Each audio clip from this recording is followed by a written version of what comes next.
In honor of the first preseason game of the year being tonight, as of the time of recording this, I thought, why not throw it back to one of the most popular videos on the channel, being a Texans 10-year rebuild. Now, this is obviously a team that does not need rebuilding necessarily, but not everything on this team is perfect, so the goal today is gonna be turning this team from a good team to the best roster in the league and a dynasty by the end of this rebuild. And it might sound super easy, but there are some older players on this team that we're gonna have to figure out a plan for once they're gone. So this should be a ton of fun. But super quick, before we get into this, be sure to leave a like on the video if you enjoy it. Sounds stupid, but it really helps out the channel. It helps YouTube know that people are enjoying this video. And leaving a like will let me know you want to see another 10-year rebuild. So down in the comments, let me know which team I should do a 10-year rebuild of. Could be a team that needs it, could be a team that is up and coming like the Texans, that could be turned into a monster team with a tiny bit of help. Whichever team you want me to do, let me know that down in the comments. And very last thing, be sure to subscribe if you haven't already. We might already be at 60,000 subscribers when this video goes up, but be sure to subscribe if you haven't already, because if you like rebuilds, that is literally all I do. But without further ado, let's get into rebuilding / continuing the build of this Texans team. Let's get to the mid-season point of year one. Get a drink, get a snack, get whatever, and let's see how this team starts off. Okay, we are 5-1 to start this out. We're doing really well, apparently. And we should have re-signings. Okay, so I think these should be accurate. Okay, they're not fully accurate. Dalton Schultz does have a deal, so I'll have to edit that, but most of these should be accurate. So I think the Texans agreed to just wipe out the rest of Stephon Diggs' deal, so I guess he won't be coming back after the year. I don't know if it necessarily means that, though. I definitely want to re-sign him, though. I think it's just in case he A, gets hurt, or B, wants to join a different team after the year. I don't know, but I want him back. We'll go 4 years, 103 mil. That isn't too bad. Now he's gonna be like 33 by the time this is up, so won't exactly be young anymore, but that's still fine. He likes it, he just doesn't want to take it yet for some reason, whatever. We'll resubmit it at the end of the year. I do want Desmond King back. He's pretty underrated. 2 years, 20 mil, he takes it. And then everyone else, Jimmy Ward is already 32. We might re-sign him if he doesn't regress too bad. So I don't really want to bring back too many players here, honestly. Maybe at the end of the year if some of these guys do well, but we'll see. I'll get the Dalton Schultz deal figured out, but let's get to the end of the year and we will see how we end up doing in year one and how I guess Madden thinks the Texans will do in 2024. Okay, well, looks like my job's done here. I don't need to do anything. We just start out 13-4 in the first year. I mean, the Texans could be that good in real life. I don't know if they will be. I guess they could be. I worry about their offensive line a tiny bit, but other than that, this is a pretty complete roster. So I guess you never know, but that's... Also, how did we not get a first-round bye going 13-4? The Chiefs didn't even get a first-round bye going 14-3? Who was the 1 seed?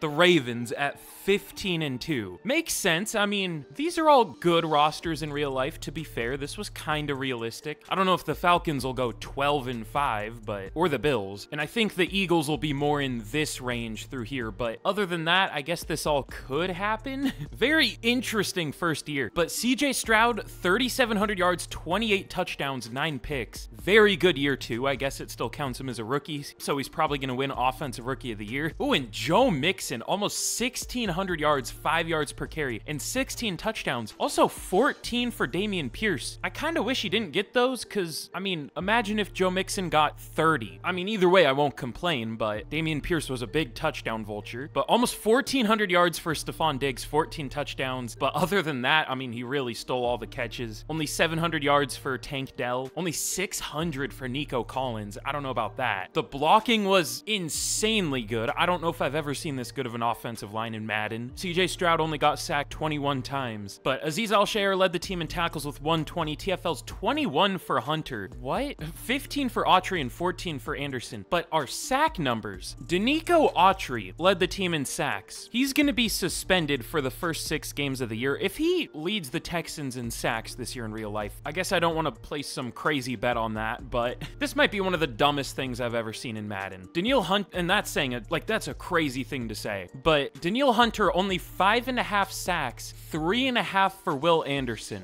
Should we already change the defensive playbook? Maybe. And then Christian Harris and Derek Stingley had 3 picks, 2 for Desmond King, and then 1 for a few players. I mean, Danico Autry's a good player. He's not leading the team in sacks this year. If he does, something went very, very wrong. But Lamar wins MVP as per usual. Also wins Offensive Player of the Year. Joe Mixon all the way down at 8. That's insane. Stephon Diggs at 5. I almost missed him somehow. Defensive Player of the Year goes to Alex Highsmith. This was an interesting simulation. TJ Watt wasn't even up here for the Steelers. Also, no Texans. Offensive Rookie of the Year goes to, I guess, Malachi Corley. Okay. I mean, I like him. I don't think he's winning Offensive Rookie of the Year. And Defensive Rookie of the Year goes to Tavondre Sweat. Also, the Commanders apparently cut Johnny Newton. This game is something else. I'm sure y'all know that, though. But we are going to be taking on the Denver Broncos in the wild card here. We have a first of many scenario, which isn't true. I just left D'Amico Ryans because I like D'Amico Ryans a lot. I said he would be like the best head coach hire last year, and that definitely panned out. But we'll go play it cool. Y'all know me. And we're probably going to lose to the Broncos here somehow. Yep, I called it. All right. Well, apparently this team does need some help. So let's get into the first offseason here. Should we already think about changing this defensive playbook, though? Because, I mean, we had a really good defense, so I don't think I'm gonna, but the way it was good was really weird. I don't even know what we were good at. We had a good pass D, but we didn't get any pressure. Yeah, we only had 19 total sacks with Danielle Hunter, Danico Autry, and Will Anderson. Like, what? Yet we somehow still had a good defense? Like, I'm already thinking about switching to the Bills defense. If we don't get any pressure this upcoming year, then I will change it, whether the defense is good or not. But in the Super Bowl, I don't know if I've ever, I mean, I definitely have, but it's very rare to not see Chiefs versus Cowboys in the first Super Bowl at least. Or either of them, I should say. The Ravens do beat the 49ers 34-17. The Ravens were just crazy this year, I guess. Also rare to see no 9-8 teams in the Super Bowl in Madden. 2 actual teams with good records here. But 4 re-signings, it is kind of scary. I mean, the rest of these are whatever, but we obviously need Stephon Diggs back. How are we gonna get him back, though? I don't want to have to give him a 5-year deal. I feel like that's the only way, though, unfortunately. Well, here's what we'll do. We'll offer him a 4-year deal, and if he doesn't take it, we'll just tag him. 4 years, 112. He does take it. Okay, cool. And then everyone else, I mean, there are some good players here. I guess we can re-sign Jimmy Ward to a 1-year deal. That's fine. But everyone else is mostly just backups or, like, fine starters. I do kind of like Mario Edwards. He's a good pass rusher, but he's 30, so So let's get into this first offseason. And I don't even know what to do. Really, our only issue last year was the pass rush. But what are we gonna do? Like, trade Danielle Hunter and Will Anderson away? Like, I'm just gonna upgrade the roster, the team overall, and, you know, try to fix the O-line, even though the O-line played way better than it should have. And we'll see how that goes. Surely it won't play worse, despite being a better overall next year. We'll see. But in free agency, this is gonna be the most boring free agent class ever. There is, like, nobody here that I want. I mean, I was maybe thinking about going for Justin Simmons, but he's too expensive, not interested, and there are already a few teams interested in him, so there's, like, nobody here that I want. The one player we are gonna go for, I'm sure, like, 80% of y'all don't even know who this is. We're gonna go for Keandre Coburn, because I don't think we have, like, any defensive tackles on the roster. We let Edwards and Fadukasi go, and then Autry retired, so huge free agent class here. Keandre Coburn doesn't sign, and he finally signs. If he didn't sign, I would have just taken the deal away, I guess. But let's get to the draft, which should hopefully be more interesting, and let's see what we want to do. But in the draft, we pick at number 16. I expected us to have a worse pick because, you know, we went 13-4. I just had forgotten we got beat by the Broncos in the wild card. So hey, at least we get a decent pick. We pick at 16. I don't know what I want to do this year, but I kind of know. It's a good receiver class. We obviously don't need receiver at all, but it is a very good receiver class. But I think, unfortunately, kind of a boring first pick, but a necessary boring. It's like doing your taxes. I don't know. That's really weird comparison, but we're going to go with a good center. Lyndon Davis out of Georgia. First round talent center. We're going to take him in the mid first, so this is a fair pick. And we don't really have a great center. I'm not a massive Juice Scruggs fan. That was an interesting pick. I mean, maybe he'll be good. I don't know. I don't exactly have the best takes about the Texans, as I'm sure most of y'all know, or some of y'all know. But Lyndon Davis out of Georgia. Let's take him. Hidden dev. Cool. We've picked 24 in the second round. Okay, that's maybe more what I would have expected. What kind of picks do we have? Is this our actual pick? Okay, no. Our first pick was the Browns pick. Okay, that makes sense. These are like leftover picks from 2024, obviously. I was gonna say 16 seems early for a team that made the playoffs. It was. So this pick is one of our actual picks at 24, and then we have the Eagles' third round pick. I think I'm gonna have to trade one of these fourth round picks away because they only have one fourth coming up. I don't know if I care enough to do that. I might. We'll see. But in round 2, let's go with a D lineman. We really don't have the best defensive tackles. I mean, we could just sign like a free agent, but why not draft one? Let's go with, normally they're good 3-4 DNs available, even until like the third or fourth round, but there is like one that I see. That is Daniel Finley. He looks all right.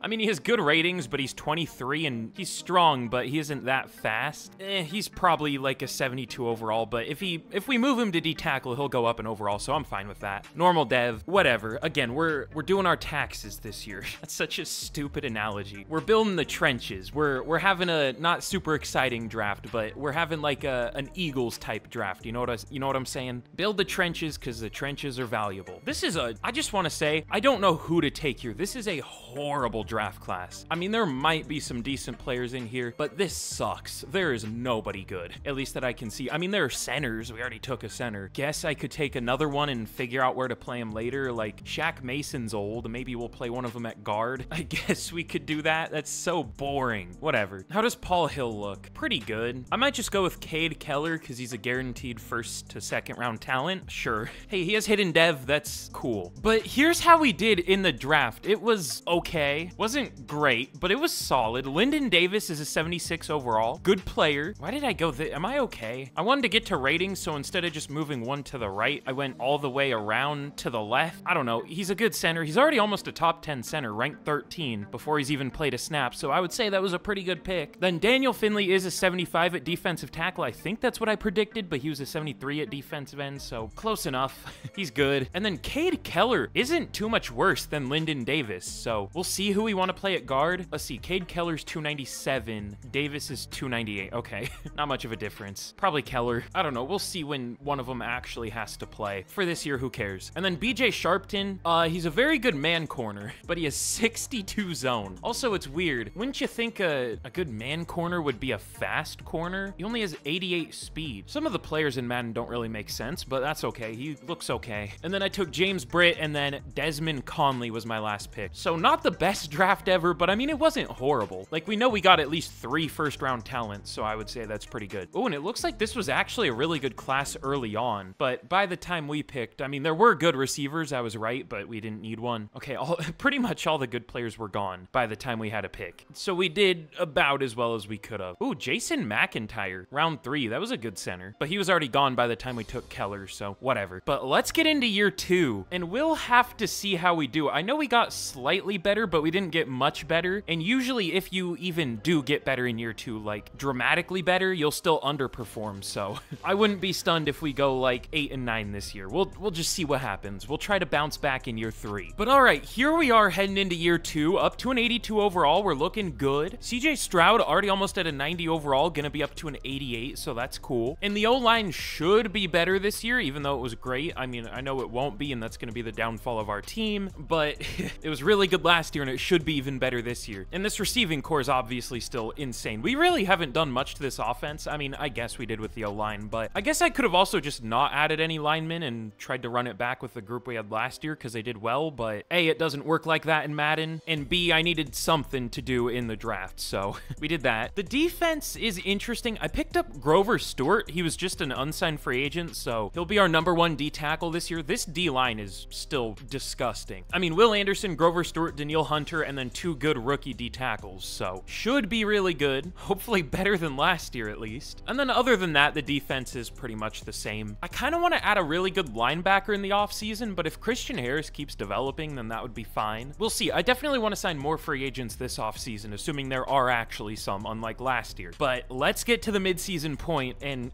I know we're going to be worse than last year. It's inevitable. inevitable, so let's just see what happens. Wow, no way, we're 2-4. Who would have guessed? I should have predicted, because I would have predicted, I probably would have said like 3-4, so pretty close. No way, our defense is bad. Who would have guessed? All right, I'm changing it. We're going Bills defense. You already know. I gave it its fair shot. Not really, but I've seen enough. Buffalo it is. I wonder if Buffalo would be good if you had a 3-4 defense. I know that's, you know, not how it should work, but sometimes if you run a 3-4 playbook with a 4-3 like defensive layout, it works well in Madden. I might experiment with that sometime. It shouldn't work, but I've accidentally done that before and it kind of worked. But let's see, we have some re-signings to make.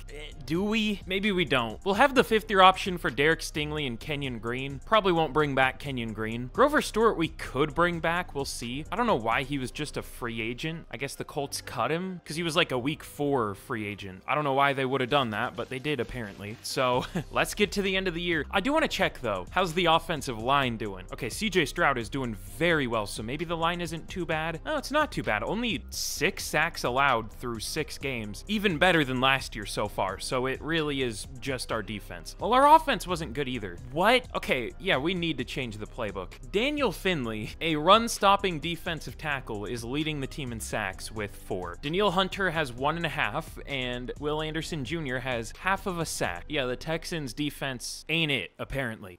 I was gonna say 7-10 for our record prediction this year. I was 1 off. I know this game way too well. We finished 7-10 when we were 13-4 last year and only got better. I love this game. What happened? How does that happen? CJ Stroud was insane this year. 4,100 yards, 37 touchdowns, only 7 picks. Possible, I mean, this would be an MVP season in real life. We'll see if he even makes the list here. But 1,200 yards for Joe Mixon. The yards per carry weren't great. Eventually, we'll see what Dameon Pierce has. I mean, he was good as a rookie. Was he a rookie when he had a good year? I think he was. Oh yeah, I guess he's only played 2 years, so yeah. We'll give him a shot. I mean, Joe Mixon had like good yardage totals, but only 4 yards per carry. But what? Stephon Diggs had 1,500 yards, which is really good on its own, right? Like, that's a really good yardage total. Very good year. I think he broke the receiving touchdowns for a season record with 29. We only had total receiving touchdowns for the rest of the team. Pretty good year for Stephon Diggs there. Nothing crazy. For blocking, Lyndon Davis wasn't great, but the rest of the line did so much better than I thought. I thought this was going to be like 60 total sacks allowed, and CJ Stroud would probably somehow get injured even though we have injuries off. I thought it was going to be one of those type of seasons. Not that that happens, but I thought it would somehow happen because our line was so good last year. It was definitely a little worse this year, but I'll take it. But here is the problem side of the ball. Christian Harris led the team in tackles with 127. TFLs, 17 for Will Anderson, 15 for Grover Stewart. We had a lot. 13 for Daniel Finley. Sacks. We switched the playbook. Is this team just cursed? No, not 13. 8 for Daniel Finley as a rookie, which is cool. He's a run defending defensive tackle. He is a 75 overall power rusher. Why is he beating out Will Anderson and Danielle Hunter? You can say, oh, well, maybe they got double teamed. Maybe Hunter got double teamed. He got 3.5 sacks. If he's getting double teamed and only getting 3.5 sacks, then you shouldn't be getting double teamed. This is just a certified EA moment if I've ever seen one. Isn't Danielle Hunter's a 90 overall with with 9 sacks in the last 2 years total? Not each, which even would be maybe low for him. Total. Madden NFL 24, ladies and gentlemen. But Derek Stingley led the team with 3 picks, 2 for Christian Harris and then 1 for a few players. I don't know why I keep doing 10-year rebuilds. I'm always like, I don't know if I'm embarrassed, but like, I always get so annoyed by the end of 10-year rebuilds that I'm just like, are people gonna enjoy this? I mean, there are definitely people that like watching people lose their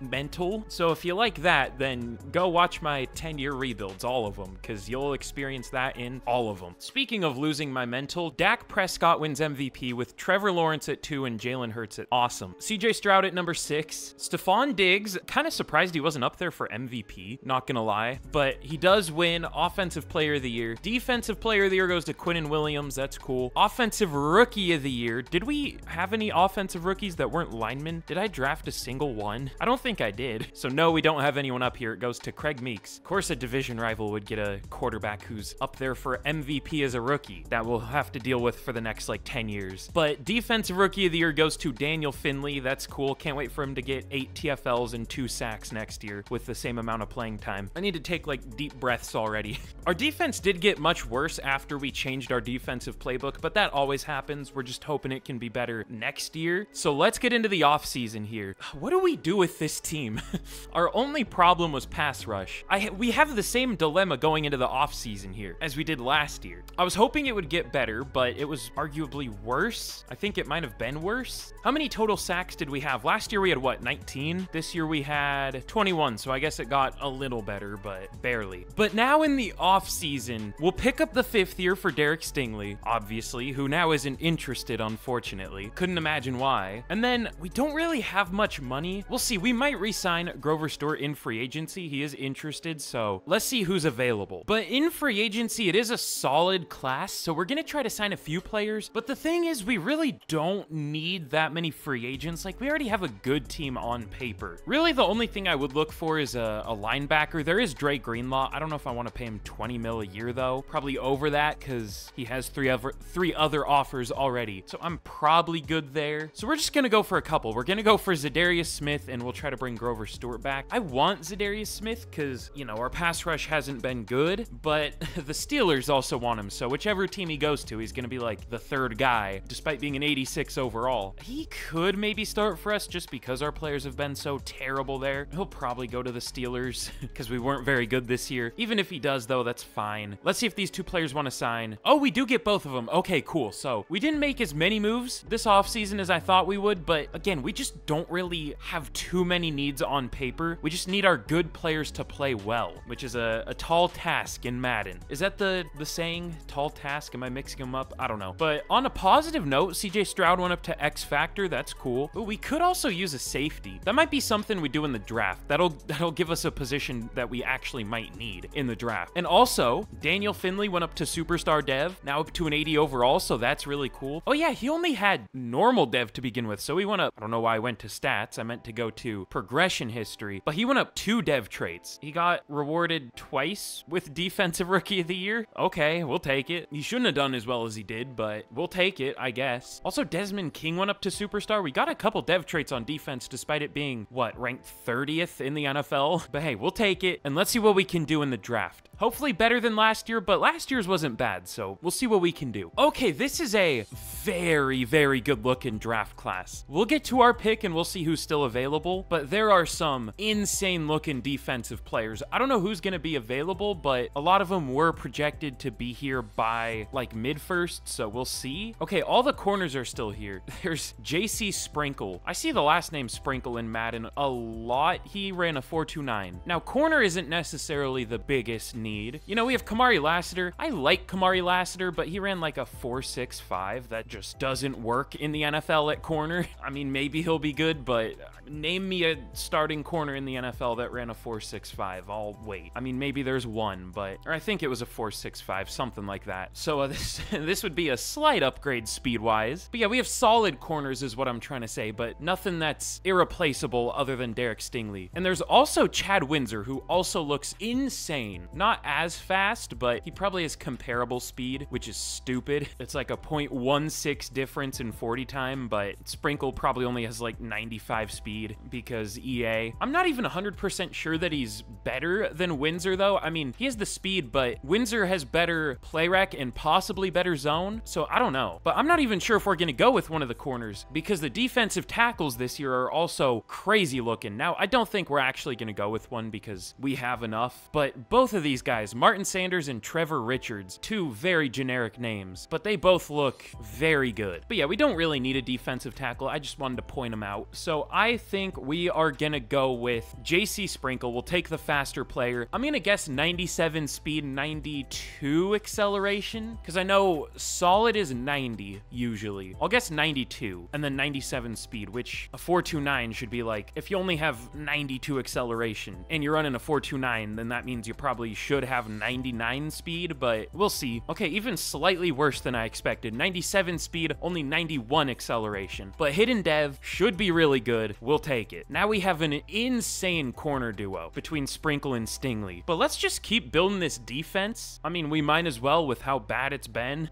Actually, I don't know. There is Rob Turner, an offensive lineman from Michigan. Elite strength, great speed, great acceleration, elite change direction, really good ratings, really good power. A run run block power, A run block, A impact block. Plus, he's only 21 years old and left-handed just like me for real. I mean, our O-line's been good, but why not just take the best player we can find? Seems like a good plan to me. Hidden dev, 93 strength, sounds good. I still haven't traded down once in the draft, but to be fair, we haven't really needed to. And let's see, there's still some insane corners. Should we go with another one? I mean, we could. Manny Gardner looks crazy good. He's B-zone, A-press, probably A-man, even if it's a B, that's fine. Good speed, good acceleration, elite jumping and change direction. C player ec, which is basically an A for corners. I don't know if I've ever seen a B player ec corner, so we don't really need more corners, but we don't have many needs anymore, so we'll take him. Only normal dev, but 96 change of direction. We'll take it. And then I'll show one last pick, because we actually do need linebacker, maybe. So we'll see if there's a good one left. There is Garrison Wilkins. I set outside linebacker as my focus position, but it really didn't scout many players at all. Let's just go with the safe bet in Garrison Wilkins. First to second round talent in the 4th round. Sounds good to me. Hidden dev, only 21 years old, 85 speed, 90 excel. Kind of looks like Deion Sanders. We'll take it. Okay, yeah, this was a much better draft than last year. JC Sprinkle is an 82 overall, as I kind of expected. He is very good. 97 speed, of course. Good man, good zone. 86 press, playing up to an 89 as a rookie before he's even played a snap. That's absurd. We'll take it. Rob Turner honestly isn't as good as I expected, but is still very good. I mean, he's like a mid-first round talent. Got him in the 2nd. Just his finesse isn't great, but we knew that. But 91 impact block, of course, 93 strength, good power. We'll take it. And then Manny Gardner, our corner group is insane. We might have to move someone to safety because we don't really have many safety. That's something I kind of overlooked for some reason. It didn't even cross my mind that we kind of need a safety, but we have enough corners. I might move Desmond King back to safety. I mean, he's played safety before. That's probably what we'll do. That would work. And then Garrison Wilkins, he was only a 1st to 2nd round talent. Usually those guys are like a 74, but he's a 76. Must have been like the #1 1st to 2nd round talent, like the first guy out of just being a normal 1st round talent. And then my last pick was Manny Woodard. The CPU picked a good receiver in Julius Barrett, and then another receiver in Justin Dukes. He also got Cole Nix. He has hidden dev, but he's only a 64 overall. He went up a little bit at defensive tackle. I don't know why the CPU has no logic of like not double dipping so much, because we had already taken a defensive tackle and we had enough, so it's like, let's take another. It doubled up at receiver despite being very deep at receiver. We kind of needed a 3rd running back, so we'll take that, but like, I don't know if I've ever like, very rarely do I see the CPU's picks and I'm like, wow, that was really good. I mean, these were good players, but like the positions it took, I don't know, we'll take it. Oh, I do want to see where our players rank in the class though. These first 2 draft classes have had some insane talent at the top. Sprinkle was barely a good pick. Like, he was ranked number 6 on like just if you sort by overall, but I guess tied for 4th at an 82 overall. Tony Keaton was also an 82 overall at corner, and Chad Windsor was an 81. This was like the best corner class of all time. Deshaun Short, an 80. Manny Gardner, of course, a 79. And there were 2 84 overalls, Greg Sherman and Corey Whitaker, a receiver and a running back.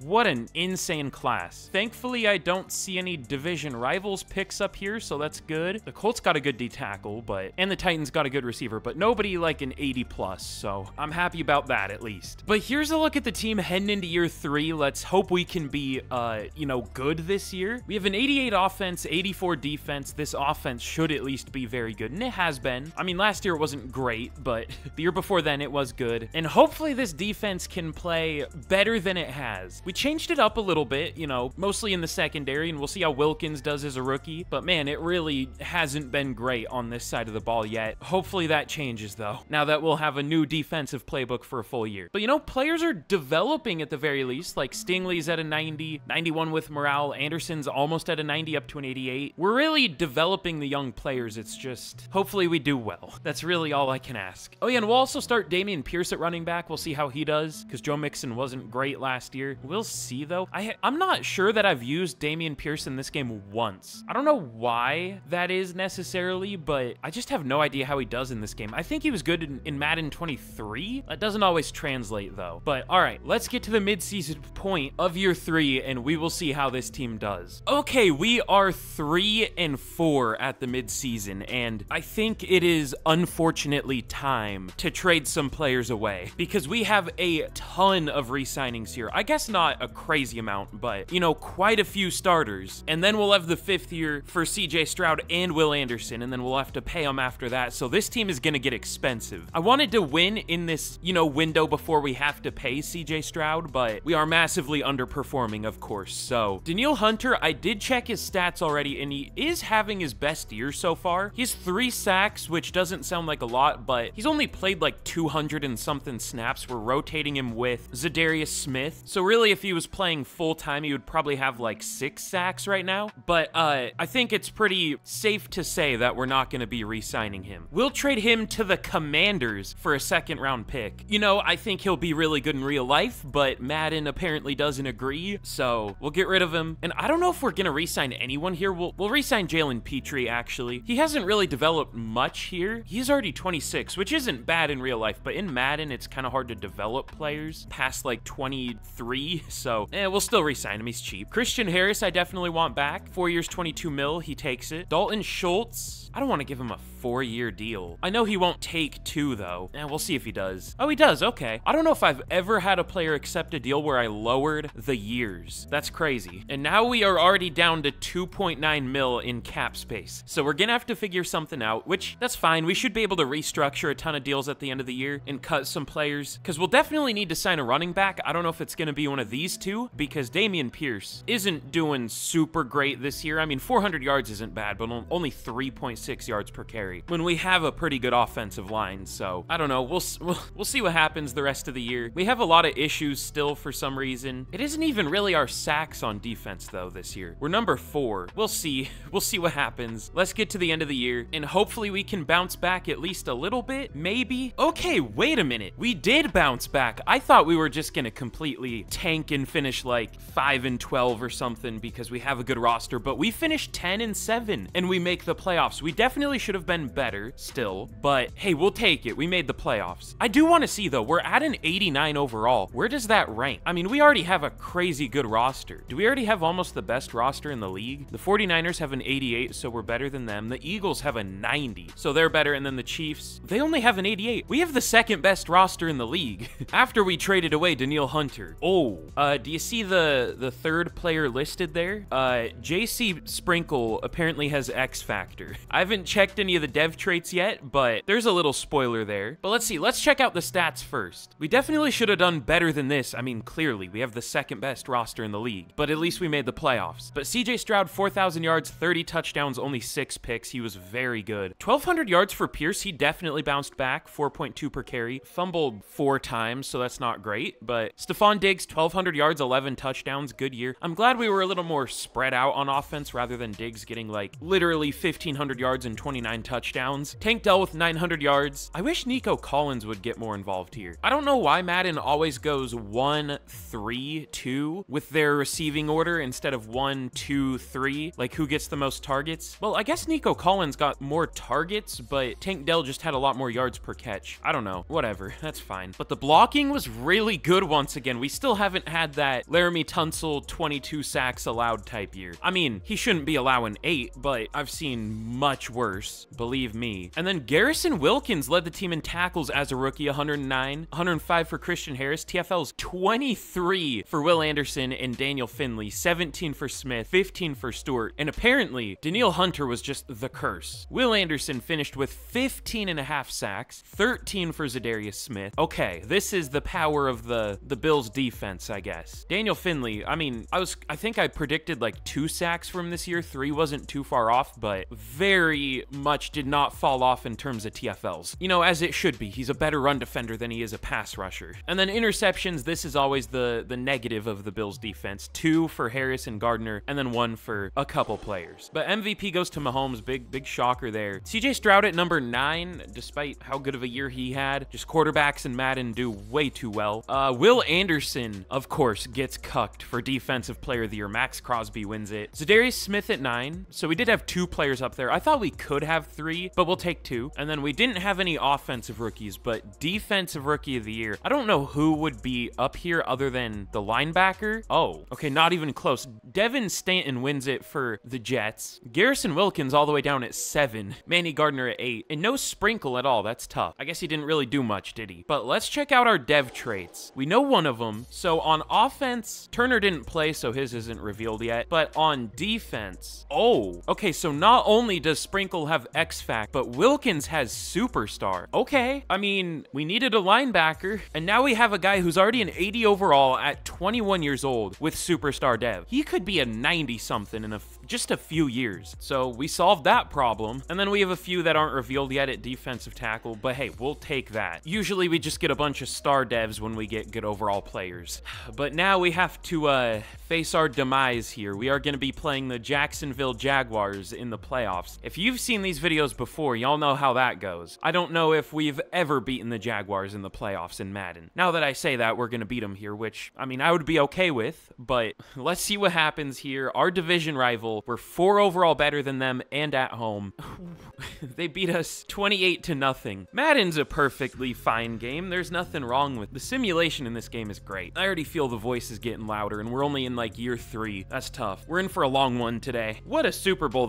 So not only do the Jaguars beat us 28-0 at home, they go on to the Super Bowl just to get smacked by the Panthers. Does overall mean literally anything? I mean, I know it doesn't, but it should. That should be the only thing that matters, because what else do they have to go off? Like, it's so stupid. The Panthers are an 84 overall, and they just convincingly won the Super Bowl. They're like one of the lowest overall teams. Good lord. All right, let's get into the offseason. Our time has come to have to pay CJ Stroud. We'll pick up his 5th year. We at least get 1 more year after this of cheap play, and then we'll pay the 5th year, and then we have to pay him. We'll pick up the 5th year for Will Anderson, too. This team is going to be so expensive. What are we going to do? We'll re-sign Dameon Pierce, 3 years, 22 mil. Okay, I guess not. How much is a tag for a running back? 16? I'm good. We'll either re-sign him in free agency or sign someone. I'm not drafting a rookie running back. I don't want to draft an 80 overall rookie and have him get like 2.6 yards per carry. I think I'm good on re-signing pretty much everyone else here. So should we go for a big free agent class? I feel like, here's my dilemma. We haven't had a like massive free agent class yet because the classes weren't that strong. But now at this point, even if it is strong, like I've been saying a million times, we are going to have to pay Will Anderson and CJ Stroud in the next couple of years. So if we sign a lot of free agents here, we will not be able to re-sign them. I mean, we'll see who's available, but more than likely, I'm not going to want to sign anyone. I wish you could see, I wonder if it is a thing. I don't think it is, but I wish there was a way to see like how much cap space you're going to have in future years. That's got to be a thing, right? I just don't know where to check it. I mean, that should be a thing if it's not, or not your cap space necessarily, because you don't know for sure what the cap space is going to be because it always expands, but like, you know, your salary total for 2027. I guess I could go through the pain of adding all these deals up. I'm not going to do that. I'm just curious to know like how much money we could get away with spending this year without absolutely screwing ourselves in the future. But in free agency, oh, okay, it isn't amazing. There's one pretty good player. I don't know if you've ever heard of him before, Micah Parsons. Just a decent player. I feel like he's underrated at this point. I feel like people get all weird when he's mentioned in the same group as like TJ Watt, Myles Garrett, that whole top group, but I feel like he absolutely belongs there. I don't really feel like that's a hot take, or I feel like it shouldn't have to be a hot take, but whatever. Either way, I do want him, but there's already 14 other teams interested. The cap space is going to be an issue, and he's not interested in the team, so we're not going to be able to get him. We'll be boring again. We'll try to re-sign Dameon Pierce. He is the best running back, though. Does he? Okay, he has a couple other offers, but they're not very good. I'm kind of worried about not getting him. Running back is very important in this game, so we'll go player friendly even. It should be a level 5 offer, whatever. So we'll try to sign him. He does sign. Cool. Let's get to the draft. But here in the draft, this is the first year we might actually trade down. So I set safety as our focus position. Unfortunately, though, this isn't the best safety class ever. I don't know if I've ever seen, I mean, I'm sure I have before, but I can't remember a time where I haven't seen a first-round talent safety in a draft class. I guess maybe Blaylock or Gentry could be. We just don't have them fully scouted. They do look pretty good, to be fair, especially Gentry, but I don't know. It's kind of crazy to see. I mean, there are first to second round talents. There are good ones, just not insane ones. So we might trade down, like I said. We also do kind of need a third pass rusher and another linebacker. We still have needs, definitely. So maybe we shouldn't trade down, but we'll see what we want to do. The tight ends look crazy, but we'll see who's available at 22. Cannon got taken by the Buccaneers. I wonder if we should do the same thing as last year where we just take a corner and move someone to safety from corner. I mean, we have Kalen Kalen Bullock, to be fair. I like Kalen Bullock a lot in real life, but I just don't know how much he's gonna develop here. That's the only problem. Nate Whitfield looks really good. I doubt we would move him to safety, though. Only C tackle. Does have elite acceleration, though. I don't know. We'll still trade down a little bit, though. Let's trade down to pick 32, so we still get the 5th-year option. Who has pick 30? Oh, it's the Panthers, right? That's crazy. But all right, we'll trade from 22 to 32. We'll get the Panthers' 2nd-round pick, which is 64, basically a 3rd-round pick. And we'll give them our 6th-round pick. So, all right, trade down. We have a ton of 2nd-round picks now. Oh, that was probably a good safety that went 1 pick before us, Roderick Dawson. But let's see, who do we want to take? There are a few 1st-round or 1st to 2nd-round talent safeties. DeMar Gresham, Danny Reese. I think we'll just go with the one that's the youngest, which is, I guess Kevin Winston's only 21 and he would be a scheme fit at free safety. We don't need to take him until like round 3. Okay, I think we'll wait then. This is an interesting draft. It's such a different vibe, I guess, to rebuild an already good team because it's really hard to know what to do. I think we're gonna take Chance Payton. He's a linebacker that ran a 4.37 and a 4.32 at his pro day. He's only gonna have like 90 speed, but should have like 95. Only good acceleration, that's crazy. Elite speed at least, but I don't even know if he's good because his speed isn't gonna be as good as advertised. And I don't know if he's a very good run defender. We'll still take him. Hidden dev, 94 speed, sounds good. Should maybe even have better speed again, but 94 is close enough. That might be the most interesting linebacker I've ever seen. Definitely the fastest. But round 2, you know what? We don't really need more corners, but just to add more insurance for the secondary, let's go Nate Whitfield. Is kind of slow, but has elite acceleration. A-man, B-press, probably B-zone, hopefully at least a B. I guess it could be an A, but we'll take him. Hidden dev, surprisingly, we'll take it. And then probably the last pick I'm going to show this year. Let's go with Kevin Winston out of Florida State. Honestly, on paper, he doesn't look very good. I mean, only D-man and C playrec. Does have great speed, though. I guess that makes up for it. But he's only 21, probably normal dev, but looks like a good player. Never mind, he has hidden. This felt like another really good draft. I have no idea because we took such weird players, but I think it'll probably be similar to our year 1 draft where it was a bunch of like 76s. I don't think it'll be as good as last year's. I do think that corner could be like a 78 though. We'll see. Okay, here's how we did. It was decent. So Chance Payton was definitely a good pick. 77 overall, obviously 94 speed, but also 85 tackle, 85 hit power. Why is he not an even better overall? He's good in coverage. I guess just his block shedding, but I mean, he looks crazy. This linebacker group is going to be insane.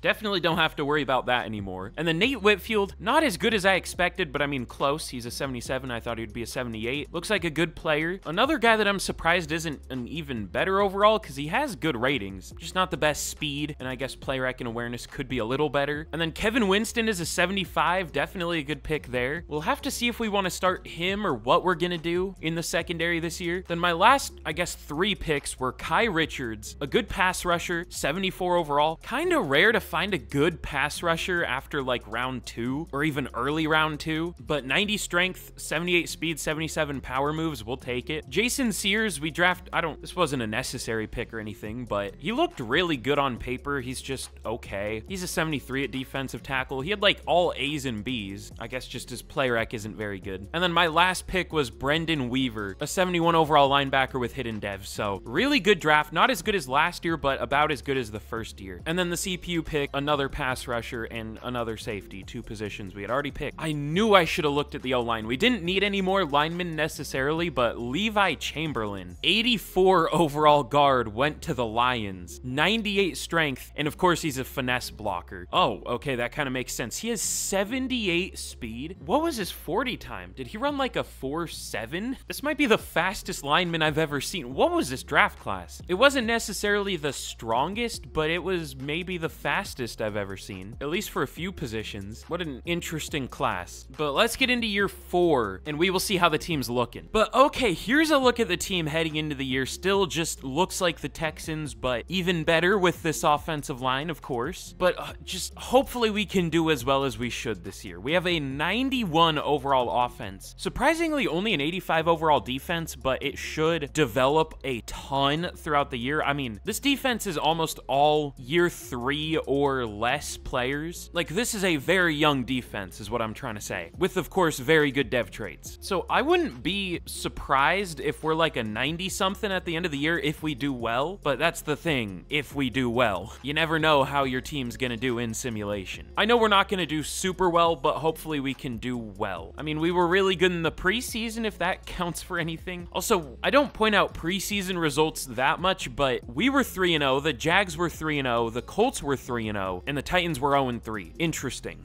But let's get to the midseason point of year 4, and hopefully we aren't underperforming, but I think we all know what's gonna happen. Okay, we're 3-3 at the midseason. Big surprise. We're coming off a loss to the Browns, who by this point in franchise go down to like an 80 overall because of the Deshaun Watson deal. We're actually not too bad in terms of stats, but points per game on defense is horrible. I don't know why. I once again don't know what our issue is, and we shouldn't really have many issues. We have 1 interception. That probably doesn't help. I don't know, whatever. Madden's stupid. Where do we rank in terms of overall? We're an 89 still. We haven't really gone up much, but where does that rank now? The Eagles also have an 89, and that's it. So we are tied for the best overall team in the league, and we're 3-3. Awesome. Who do we have to resign? Okay, Derek Stingley, Tank Dell, Kalen Bullock. Was I calling him something different? I feel like I did not call him Kalen Bullock earlier when I was talking about him. I don't know. Who cares? Let's see. We might bring Zadarius Smith back here, but he's going to regress. Same with Laramie Tunsil and Grover Stewart. We probably won't bring Stewart back, though. This is a lot of players still. But Derek Stingley will go...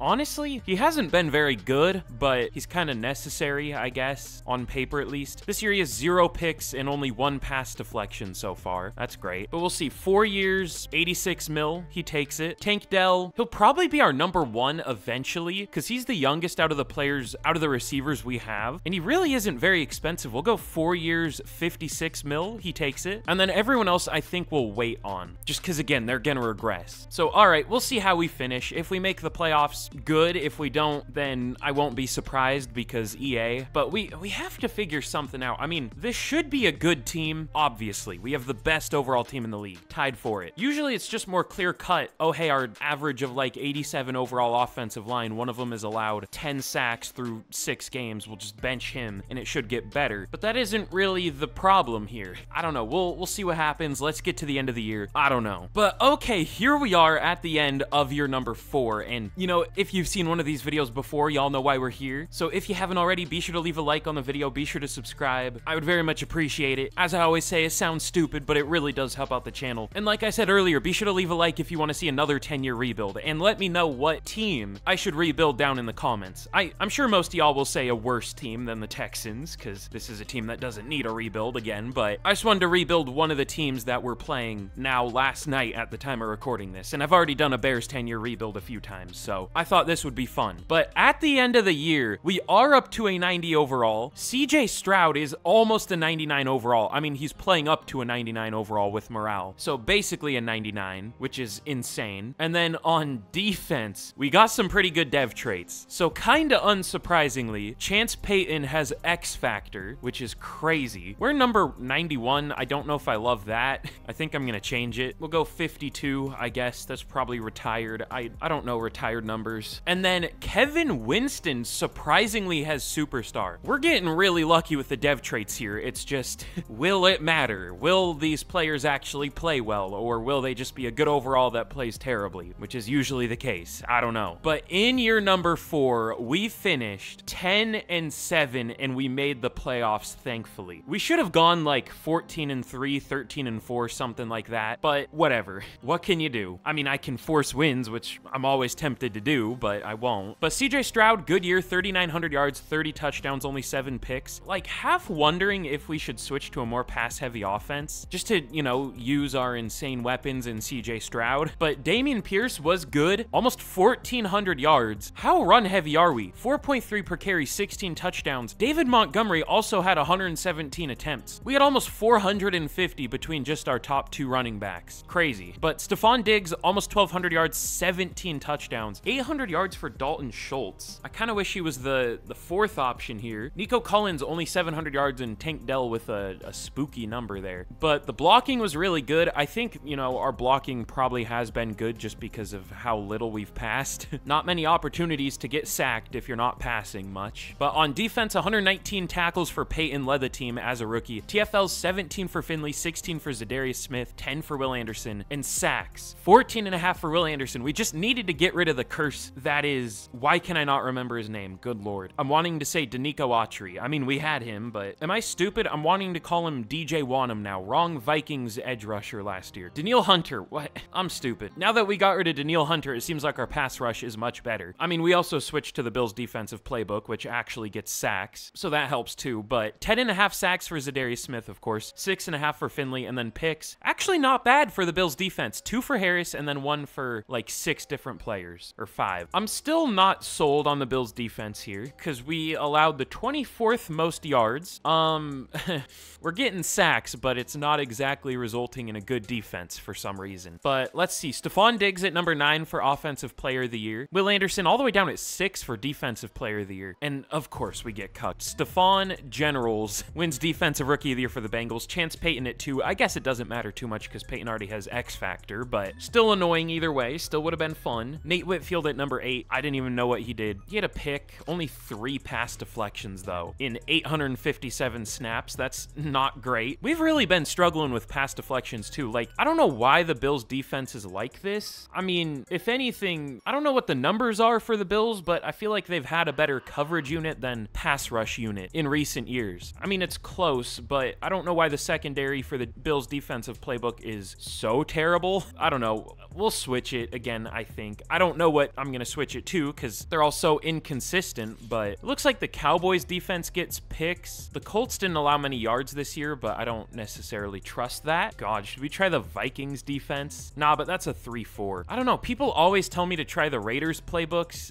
I don't like them. We'll see. We might try the Colts. And I mean, we might as well switch it now because it just straight up wasn't good. We had the 4th most sacks, the least touchdowns allowed, but it was still terrible. Maybe we shouldn't switch it if we're not allowing many touchdowns. I mean, did we just allow 1 million field goals because we still had bad points per game allowed? I don't know what's happening here. This doesn't make any sense.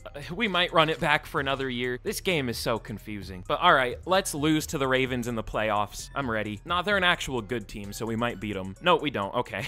21-17. Unlucky. But what are these Super Bowls? Chargers, Panthers?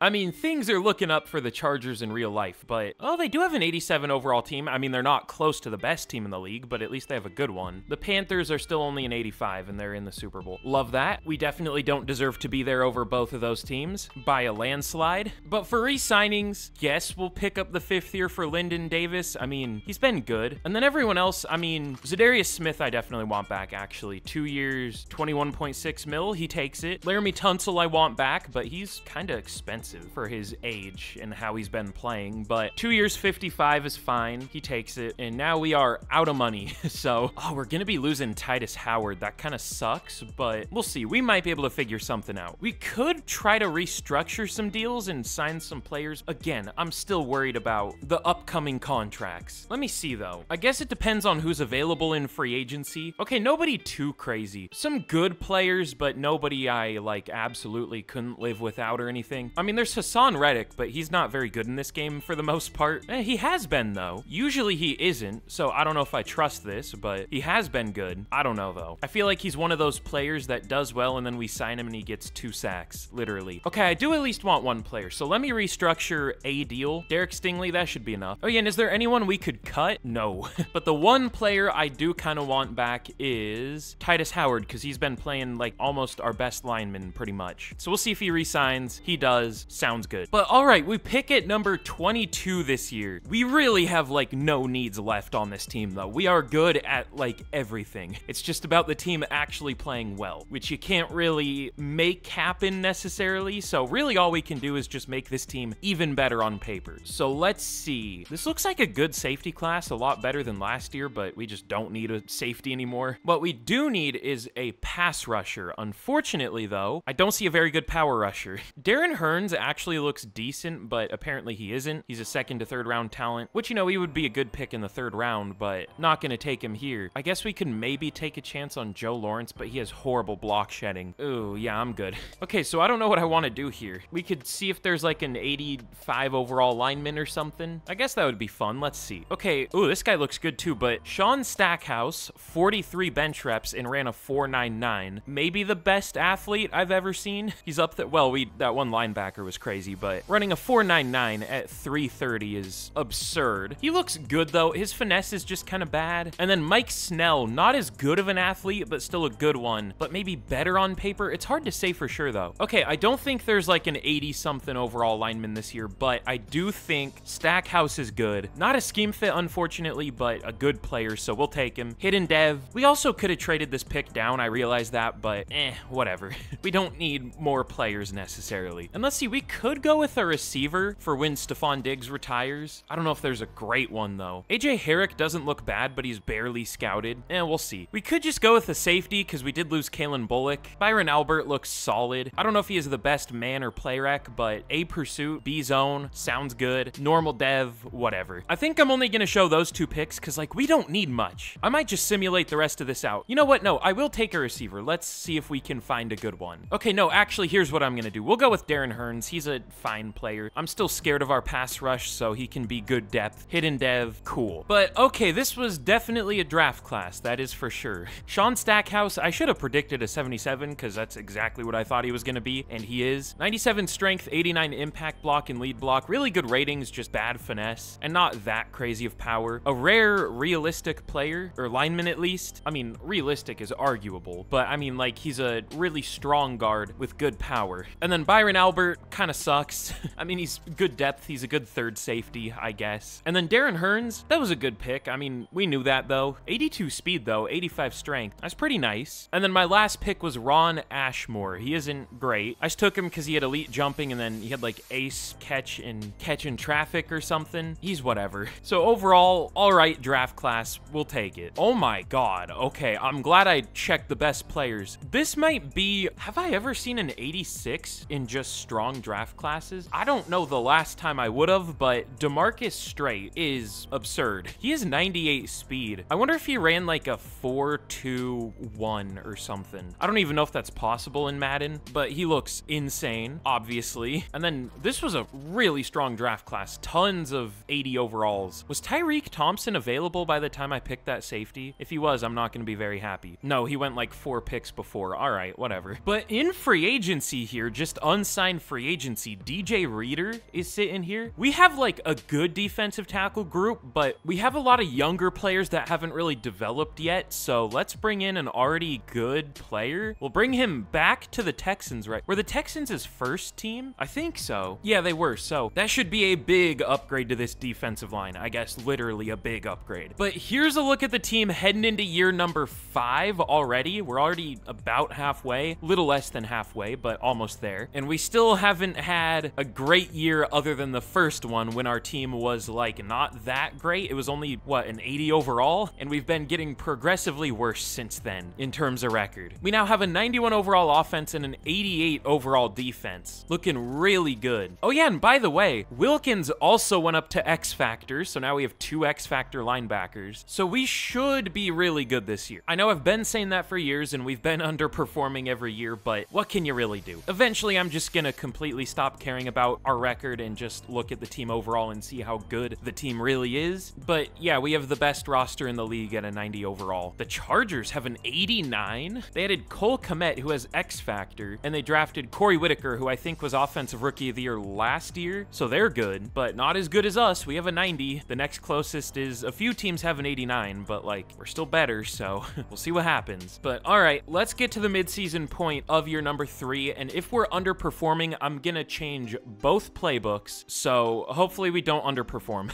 Oh yeah, and if we don't win a Super Bowl for the by year 10, I'm sure it'll be controversial. I don't know if I really care, but just so we have the satisfaction of having the best roster in the league and winning a Super Bowl with it, if we don't have one by year 10, I'm gonna force win us a Super Bowl if we do still have the best team in the league. I might even do something crazy and force win like every game for every team if they're the better overall. That would take forever though. We'll see. I have a way I want to do it if we do that, just to, it'd be interesting to see see how it would look if every team performed perfectly as well as they should have and never really got upset. We'll see though. I don't know if I'm actually gonna do that. It would be interesting though. Okay, finally, we are doing well. We are 5-2 at the midseason point. Our defense still sucks. We're gonna change our defensive playbook for sure, but our offense is at least doing well. Finally.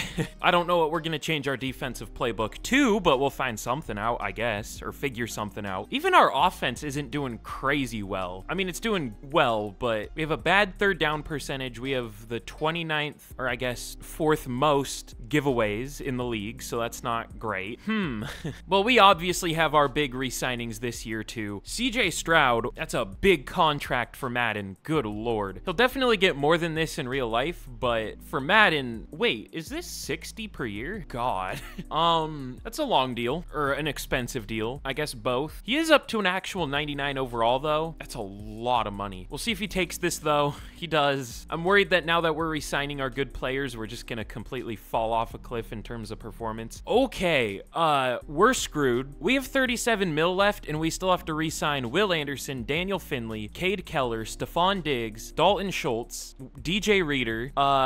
Good luck to us. Will Anderson will go 5 years, 154 mil. He takes it, and now we are out of money. I really want Daniel Finley back. Cade Keller, whatever. Stephon Diggs, I also want back, but we have other options at receiver. He's done super well, but production at receiver in Madden is like just completely based off scheme, it seems like. Like you could probably get a 58 overall receiver, like 1,500 yards and 20 touchdowns. Now they might have drops, but it doesn't show up as a stat, so ignorance is bliss, I guess. Whatever, we'll figure something out at the end of the year. We can restructure all our deals, which will screw us over more in the future, but at least we'll have a good team now. But let's get to the end of the year. Should we change our defensive playbook now? I guess we could. Just, I don't know what a good defensive playbook is in Madden. That's the only problem. Like, they're all so inconsistent that, like, it looks like the Bills are doing the best out of any team that's played 7 games, so that's the one I would switch to, but that's the one we're already using that isn't working. Let's try, whoa. The Panthers already have 26 sacks. Are they a 3-4 or a 4-3 in this game? I know they're a 3-4 in real life, but they're really slow about updating stuff in this game that doesn't directly make them money. So, what are they? Okay, they are a 3-4, so we won't do that. I don't know. Let's try... You know what? I used to use the Bengals defensive playbook a while ago. Also the Browns. Let's try the Bengals. We'll see how that does. I mean, it's gonna be bad this year because, you know, switching your defensive playbook mid-season isn't exactly an easy thing to do in real life and thankfully also in the game. Rare, realistic Madden moment, but we'll see. Hopefully we don't fall off too hard on defense. But let's get to the end of the year and we'll see what happens. All right, we finish 9-8 and miss the playoffs with the best roster in the league. Let's change our offensive playbook too. Which one should we go with though? We could go Chiefs. We could go Bills. I like the Bills. It's more receiver heavy, so maybe that would be the one. I think we're about to lose Dalton Schultz too, so I think that's a good plan. We'll try the Bills offense. I know we're just coming off of struggling with the Bills defense, so we'll see how this goes. Should hopefully be better though. In what world is this a bad defense? Look at it. In what world is this a bad offense? God. Let's see what went wrong this year. So CJ Stroud was good, maybe his worst year so far, but still a really good year. 3,600 yards, 27 touchdowns, only 6 picks. Dameon Pierce, 1,200 yards, 13 touchdowns. I made Nico Collins the #1 this year just to, you know, kind of pass the torch over because Stephon Diggs is probably going to be leaving, and he did very well. 1,200 yards, 13 touchdowns. Okay, Cade Keller, I'm glad he's leaving. He sucked. Honestly, he wasn't very good last year either, though, was he? He wasn't horrible. 5 sacks allowed isn't the worst, but 9 for a center is crazy. The rest of the line was good, though. But Chance Payton led the team with 142 tackles. Usually, the more tackles you're getting on defense, the worse your team is. But 128 for Garrison Wilkins, and TFLs, 25 for Will Anderson, 17 for Daniel Finley, 16 for DJ Reader, and sacks, only 8.5 for Will Anderson led the team, 8 for Zadarius Smith, 5 for Reader, and then interceptions, 2 for Winston and Stingley, 1 for a couple players. And Dak wins MVP, because he's always an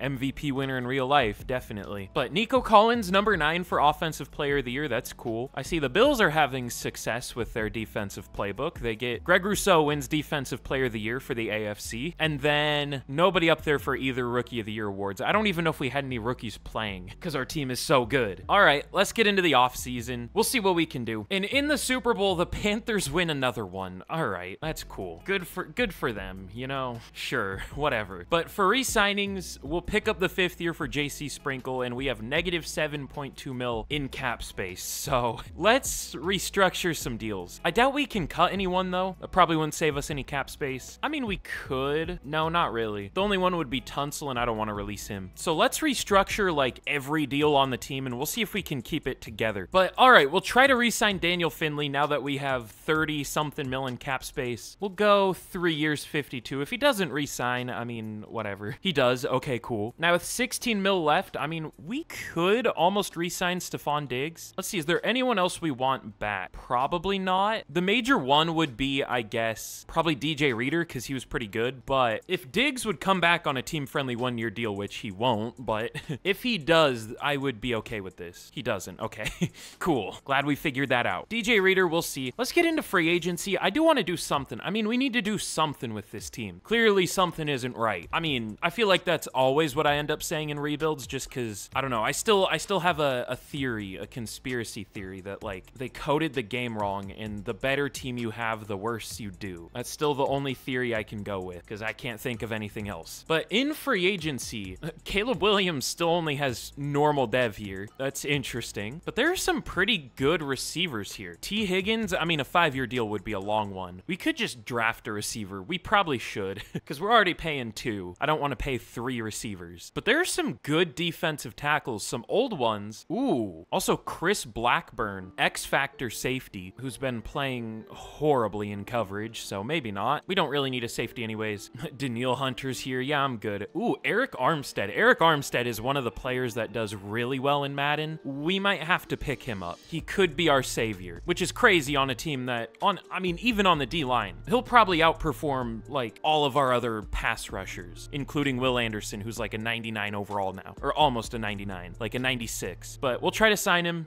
He doesn't take it. How about now? How about now? Okay, he finally takes it. Cool. So at least that's something better than what we have right now, I guess. So let's get to the draft, and we'll see what we want to do. Definitely we'll take a receiver, but other than that, I don't know. I don't know what we even can do. But all right, we pick at number 16 this year. We're definitely gonna take a receiver, but this isn't like the best looking receiver class I've ever seen. There's some decent ones, but nobody great necessarily. Ooh, how about Gregory Alden? What's his route running? Don't know. Cool, good to know. But at pick 16, is there any other need we have that I'm just like blanking on, that I'm just not thinking about? Oh, okay. Andrew Griffin at tight end, the classic Madden X-Factor blocking tight end, because as I always say, there are so many good pure blocking tight ends in the league. So many that deserve X-Factor. But what's another need we have? Ooh, Winston went up to X-Factor too, so the amount of X-Factors we have on this team is crazy. The fact that we aren't doing well is fire EA into the sun. Like, we need a new company desperately. But yeah, we really don't have many other needs. We'll move one of these guards to center, and we'll have a good center. So receiver's really it. Lonnie Benson went 1 pick before us. He's probably who I would have taken, so that's fun.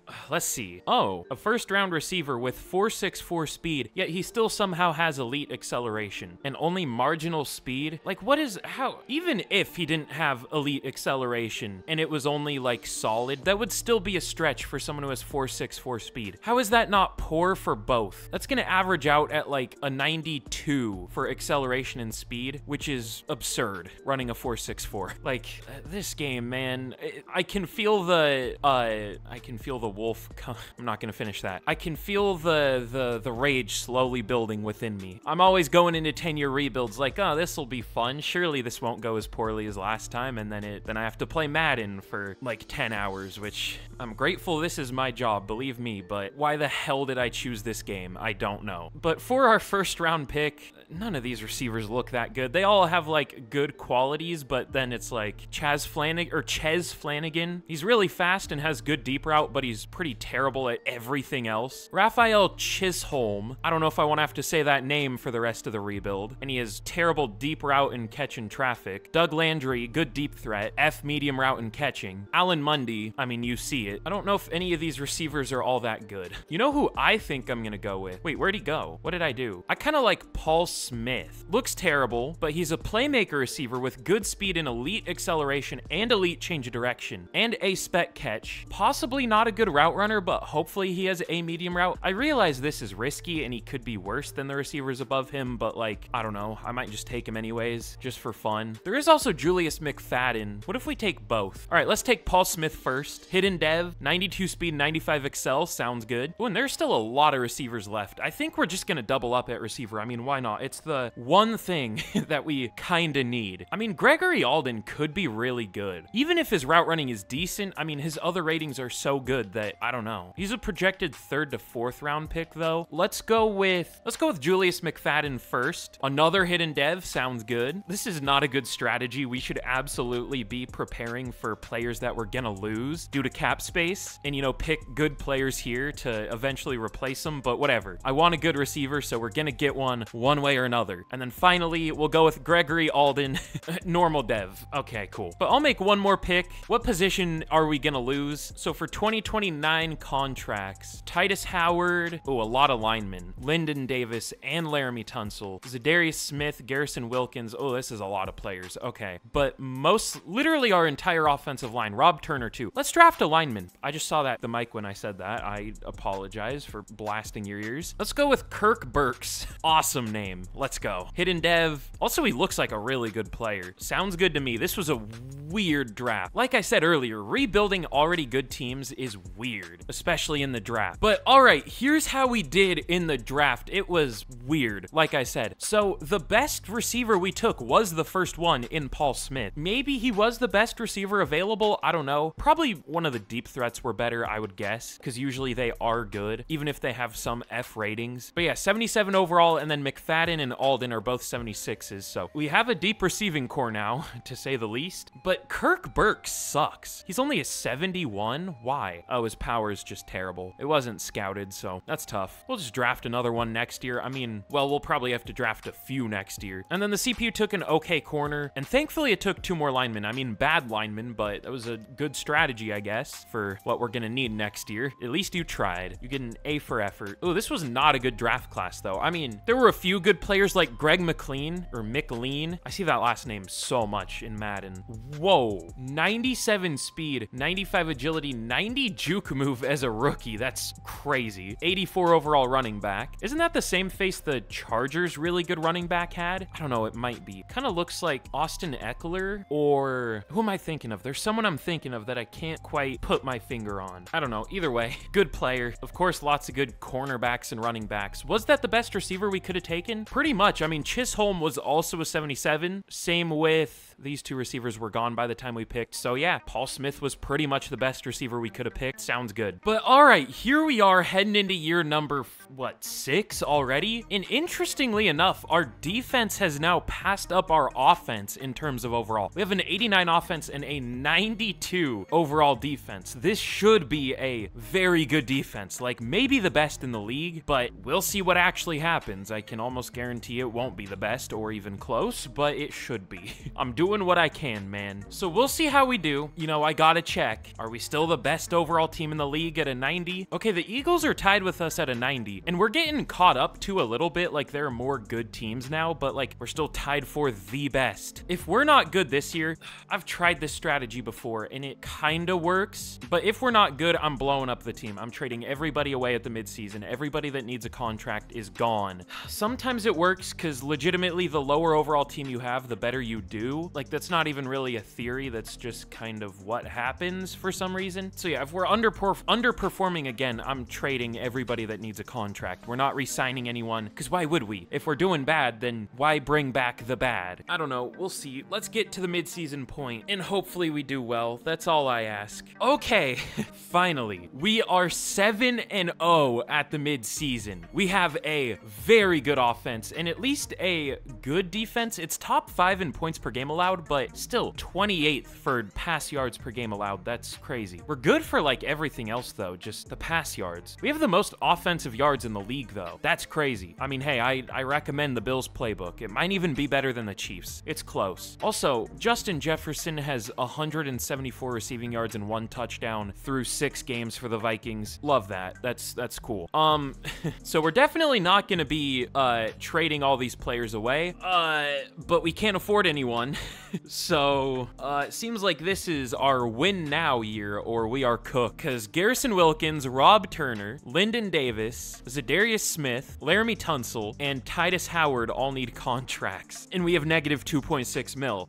Something tells me we won't be able to get all those players back. Maybe just a gut feeling, I don't know. Well, I'm definitely gonna set outside linebacker as our focus position. I honestly forgot to hire offensive line scouts, which should be fine. I still think I'm decent at telling which linemen are good even without them fully scouted for the most part, so that's fine. We're gonna set outside linebacker because we're gonna need a linebacker and defensive ends, so that'll cover both, or at least one defensive end. All right, let's get to the end of the year and we will see how we finish. I'm guessing we'll fall off big time, but hopefully not too bad. Hopefully we at least still make the playoffs. Okay, finally, we do as well as we should. We finish 15-2. Took long enough, took 6 years, but I guess better late than never, arguably. But CJ Stroud had a very good year. 4,400 yards, 39 touchdowns, only 4 interceptions with a 76 completion percentage. Damn, what a year. And Dameon Pierce at running back was also a monster. 1,400 yards, 4.7 per carry, 14 touchdowns. I was thinking he would take a big step back because I just assumed he would get a lot less touches. I thought we would be a lot more pass heavy, but this was probably his best year so far. And then Nico Collins finished with 1,350 yards and 12 touchdowns, 1,000 for Tank Dell, almost 1,100 and 7 touchdowns. And even 900 for Paul Smith as a rookie and 9 touchdowns. So this is the kind of production I should have done this year 1. I mean, I didn't know that we were going to underperform as bad as we did, but I mean, this would have been perfect having Stephon Diggs, Nico Collins, and Tank Dell all getting around 1,000 yards, but whatever. And the blocking was surprisingly still amazing. Now, this is going to be our last year with this offensive line. I don't know if we can bring a single one of these players back, but we'll find out. Of course, the one time we actually have a good offensive line that is performing well, we probably won't be able to bring them back. That sucks. But Chance Payton, 127 tackles. Sounds good. TFL's 19 for Armstead. Okay, there was still some shenanigans happening. 16 for Anderson and Zadarius Smith. 13 for Daniel Finley. But sacks. 12 for Daniel Finley, led the team. Again, 81 overall power rusher. Led the team in sacks. Eric Armstead, 11.5 sacks. I wasn't joking when I said he would get more sacks than anyone else on the team, or either of our really good edge rushers. I just didn't think that Daniel Finley would get even more. Okay. Will Anderson, a 98 playing up to a 99 overall. 6 sacks. Zadarius Smith with 5. That's fine. He's regressed. He's only an 81. Playing up to an 83, but whatever. I love this game. Interception 3 for Jalen Petrie and Derek Stingley, 2 for Chance Payton, and then 1 for a couple players. At least we did well. Dak wins another MVP. CJ Stroud at number 2. Unlucky. Deshaun Watson on the Commanders. Yeah, that's the team he should go to if he leaves the Browns. Offensive Player of the Year goes to Corey Whitaker. CJ Stroud at number 3. Defensive Player of the Year goes to Myles Garrett. Offensive Rookie of the Year, Paul Smith at number 2. Why are we getting number 2 every award? Have we won a single award yet? I think we won Defensive Rookie of the Year once, and is that it? Like, we're getting screwed here. Hopefully Smith has a good dev trait, but it's probably just star. What usually happens is we start someone with hidden dev at receiver, and we'll have like 2 hidden dev players, and then the one we don't start has like superstar or something. That's what always happens for some reason, but we'll see. And then nobody up here for Defensive Rookie of the Year. That might be the first time, but let's check out our dev traits here. Okay, Paul Smith only has star. Surely McFadden doesn't have superstar. I mean, he didn't develop much, so probably not, but it's what usually happens, so it wouldn't surprise me. But on defense, did we have any hidden devs? I don't think we did. We have Logan at corner, but like, he's never gonna see the field unless we do lose everybody. Okay, kind of unlucky with the dev traits this year, I think, but whatever. It was a weird draft anyways. But let's see. Oh, one thing I do kind of want to do is change the depth chart a little bit for our pass rushers, because I don't know, something was weird apparently. Oh, did I forget to reorder the oh wait, no, I meant to go rush ends. Okay, never mind, I scared myself. Let's do that. I'll make Smith the number 1 on one side and Anderson the number 1 on the other. together. This is how I normally lay out my rush and depth charts. I don't know if this is weird, but I just do like best, second best, third best, and then I do the same thing, the exact same players on the other side. It's probably not a good strategy for one reason or another, but whatever. It works sometimes, but sometimes it's also better to like start your other one on the other side. It's interesting. I don't know. So we'll try that. We'll see if it works, but who are we going to be taking on in the divisional? It is going to be the 11-6, 90 overall New York Jets. That's kind of scary. We still deserve to win this game. I don't think we will, but I hope we do. The Jets are a really similar team to us. We have the same overall defense, but they only have an 88 offense to our 91. I just don't have a good feeling about this game. I don't think we have a playoff win yet, do we? I don't think so. That's absurd. Again, the best roster in the league. I feel the need to reiterate that constantly because it doesn't seem like it, but I mean, nothing else we can really do. Let's just see what happens. Okay, we do win 31-20. Thank the Lord. But now we are going to be taking on the Raiders. The Raiders are kind of like the Jaguars, where I don't know if we've ever beaten them in the playoffs in this game. Don't know why that is, because both of those teams generally suck in real life, but what else is new in Madden? So let's just simulate this game out. We do win, and we are going to be moving on to our first Super Bowl of the rebuild. Finally. And we are going to be taking on the Green Bay Packers in the Super Bowl. But we have a few upgrades. CJ Stroud. I wonder if he can hit a pure 99. He's kind of far off because he's only a 91 scrambler, but I mean, his ratings are insane. 99 for all accuracy ratings, 99 awareness. His throw power hasn't really developed that much, which is interesting, but either way, he's obviously good, believe it or not. But we have a Super Bowl media day here. This went from 0 to 100 within literally a year. Last year, we were still the best roster in the league, but played nowhere close to it. This year, we actually played like it. But this is hopefully just the beginning of our Super Bowl era. So let's jump in and watch this simulate against the Packers. And can we get our first Super Bowl win of the rebuild? Finally. But here we go in the Super Bowl. CJ Stroud versus Jordan Love, which, I mean, I'm not necessarily gonna predict this for the Super Bowl in like the next couple years, but this is a very possible one in like 2026 or something. But let's simulate this game and we will see what happens. That's really all we can do. The Packers unfortunately score first, but we tie it. The Packers take the lead 14-7. We only get a field goal though. It looks like our defense is trying to stop them, but they go up 24-10 now. It might be over already. Our offense is just not scoring. We finally get a field goal, but oh, we're coming back. But our offense stalls out on their final drive, and that's gonna be it. We lose the Super Bowl to a worse team. Big surprise. But now in the re-signing period, of course, this is where it gets rough. We knew it was gonna happen eventually. We knew the cap space was gonna catch up to us, but we'll pick up the 5th year for Chance Payton, but we are probably gonna be losing, at the very least, Garrison Wilkins. I mean, I'm not paying him that much money. 7 years, 180. We'll see. We should be able to restructure a few deals, and is there anyone we can cut? I mean, there hasn't been pretty much this whole rebuild. Still, no. I mean, maybe Zadarius Smith might even need a contract, though, so I don't know. But let's restructure all the deals we can, and we'll see if we end up with any money, hopefully. But okay, through restructures, we actually freed up, I guess, 32 mil in cap, going from like -4 to 28, so that's cool. I don't know who we're gonna bring back with that money necessarily, though. Laramie Tunsil is still asking a lot of money despite only being an 83 overall now, so probably not him. Probably a guard, although tackle is obviously a lot more important. Happened. That, I thought my game crashed. That took forever to load. But basically, do we want to re-sign Rob Turner or Lyndon Davis? Lyndon Davis is a lot cheaper. Both are asking 42 mil, but Turner's is over 2 years. Davis is over 3 years. So probably Lyndon Davis. Actually, is he the one who's been underperforming? No, we let him go last year. So we'll re-sign Lyndon Davis first. I'm cool with a 3-year deal. 3 years, 43.8. He takes it. I would also want Rob Turner back, but we're not going to be able to do that. Who can we re-sign with 15 mil? Almost Laramie Tunsil, but not quite. Maybe in free agency. Ooh, we can bring Titus Howard back. Now 33 years old, which is insane. I feel like he just got drafted in real life. I guess it wasn't that long ago in real life, but here we're already 6 years in the future, so I guess that makes sense. But let's get into free agency. Let's actually restructure Lyndon Davis's deal, and we should be able to sign a good tackle, hopefully, because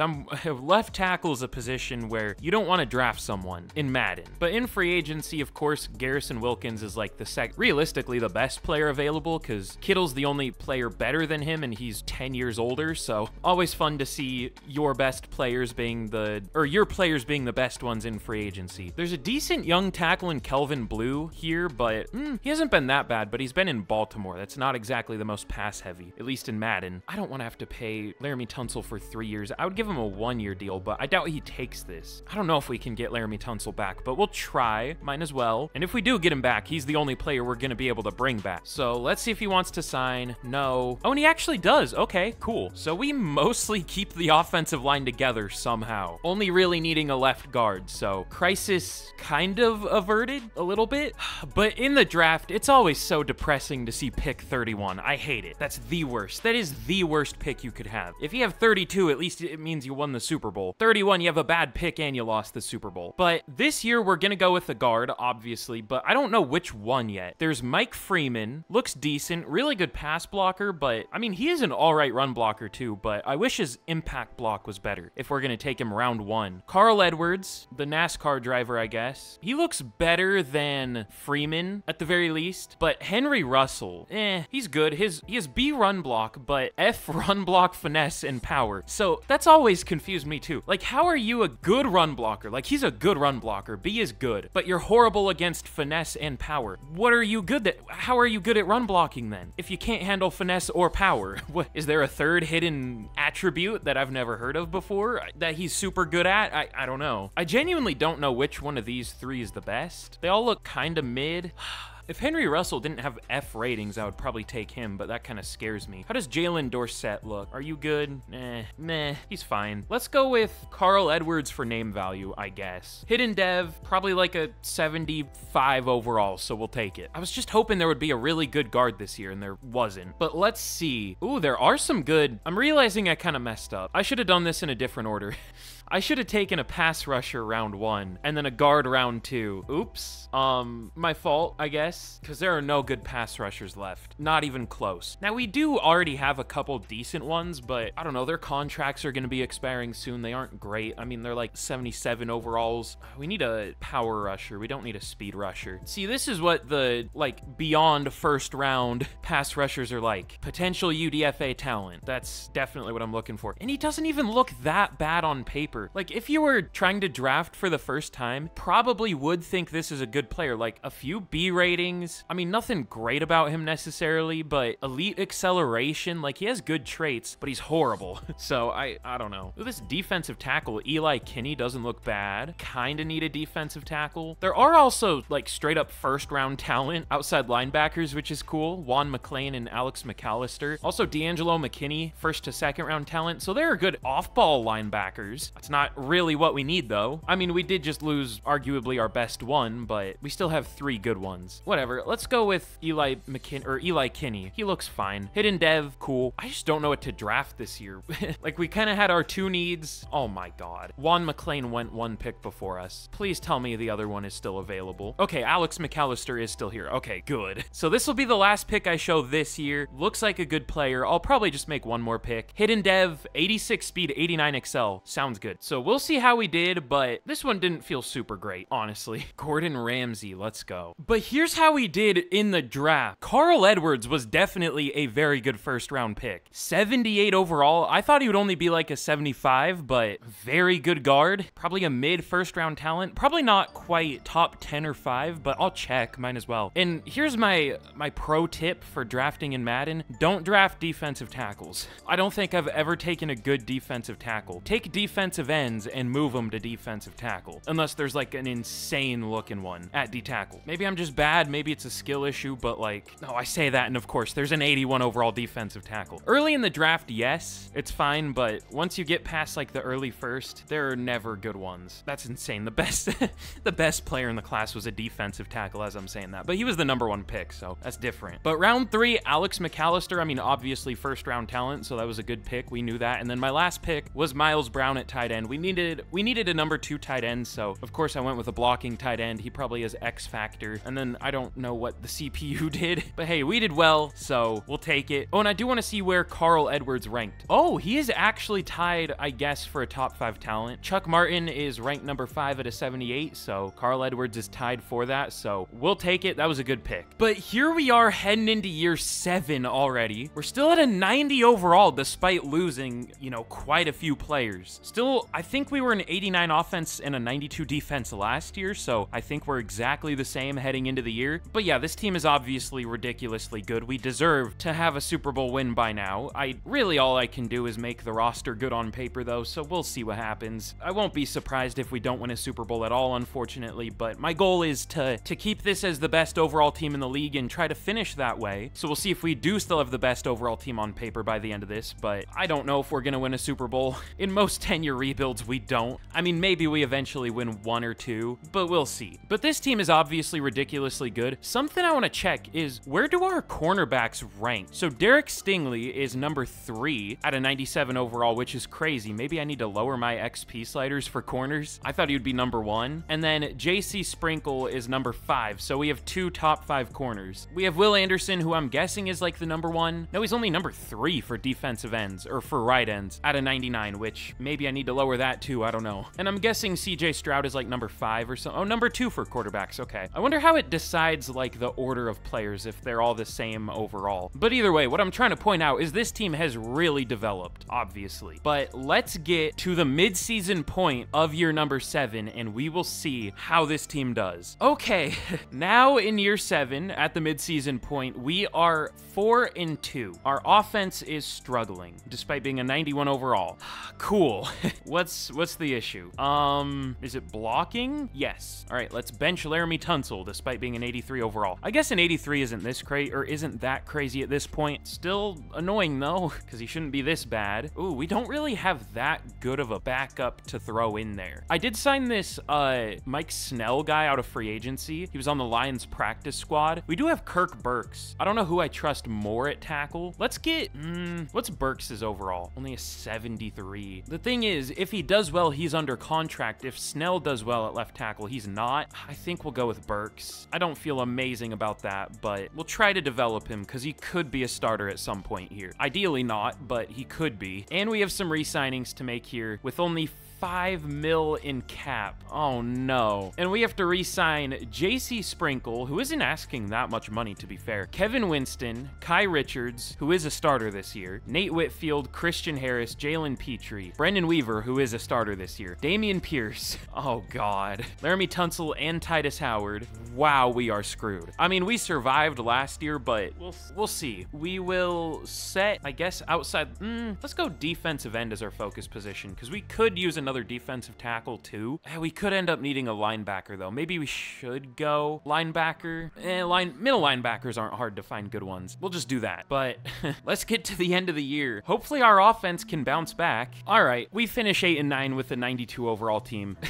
What happened to our defense? At the midseason, the problem was our offense, and then our defense just completely fell off a cliff. Why? CJ Stroud, cool, was good-ish. Honestly, his worst year so far, arguably, but whatever. Damian Pierce was fine. Nico Collins, good. Rest of the receivers, fine. Blocking, Kirk Burks was ass, but the rest of the line was fine. Chance Payton led the team in tackles, cool. TFLs, good amount. Sacks, our 99 overall edge rusher, Will Anderson, ended up with 5 sacks. This game drives me insane.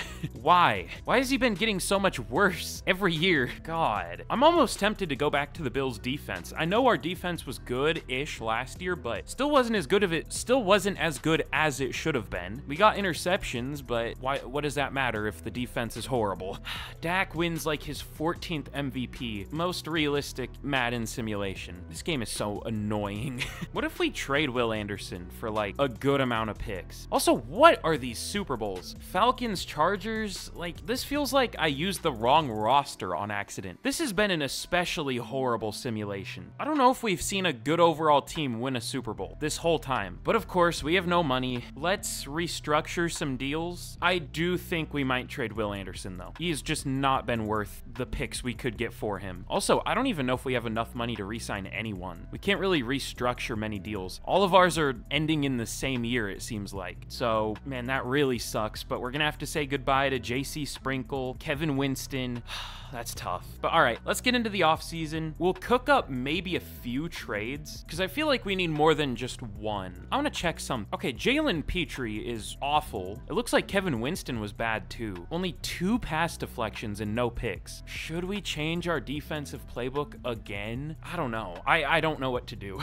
But let's get some trades going. If we even can. I mean, we have no cap space. All right, we can't trade Will Anderson because apparently we don't have the cap space even though it says we do. Oh, it's probably the draft picks that push it over, but if it does take that into account, it should say that it's going to take that into account. It doesn't, though. It doesn't add it to your cap total or whatever. All right, let's cut some backups, I guess. Our team is so thin now. Damn. We don't even really have many backups to cut. Okay, we're not going to be able to trade Will Anderson. It's too big of a cap penalty. Let's get to the draft, I guess. We might just trade him at the start of next year. We'll see. But okay, in the draft, we pick at number 14. We might trade down because we need a lot. I don't even want to look at the team. I know what the overall is, which we're still a better team than most here, even though we just lost like half of our team. I know we're like an 86. Oh, we're actually an 87, but we now need a running back, left tackle, right tackle, linebacker, maybe a free safety, strong safety, 2 corners, defensive end or 2 if we trade Will Anderson, and a defensive tackle. Just a few needs, just a couple. And we're still an 87 overall. Yet we go 8 and 9. I love this game. I highly recommend it. You guys should all play it if you want to lose your sanity, like I have. I don't think we can trade down either because we have no cap space. Does it let you do pick for pick trades if you have no cap? I can't remember. I think it does, but let's see. I think we'll trade down to 27 if we can. Okay, we can. Cool. So we pick at 27. We took basically the Bills' entire draft this year, which isn't really realistic. I've given up on realism. Nothing is realistic about this game. But who do we want to pick? I mean, there are so many things we could do. It's almost overwhelming. Like, literally almost any position we do need. Ooh, Deontay, Noel, DeJounte. I don't know. I'm gonna assume that's a weird way to spell Deontay. Maybe DeJounte. I don't know. He looks pretty good. Now, again, if this was any other position, like 5 important A ratings, I would guess he's like an 80-something overall. But because he's an outside linebacker, he's gonna be like a 71 if we're lucky on a good day. But we still might take him. I mean, he might be good. There are some good corners too, but oh, this isn't the best corner class in like the mid rounds though. That's kind of tough because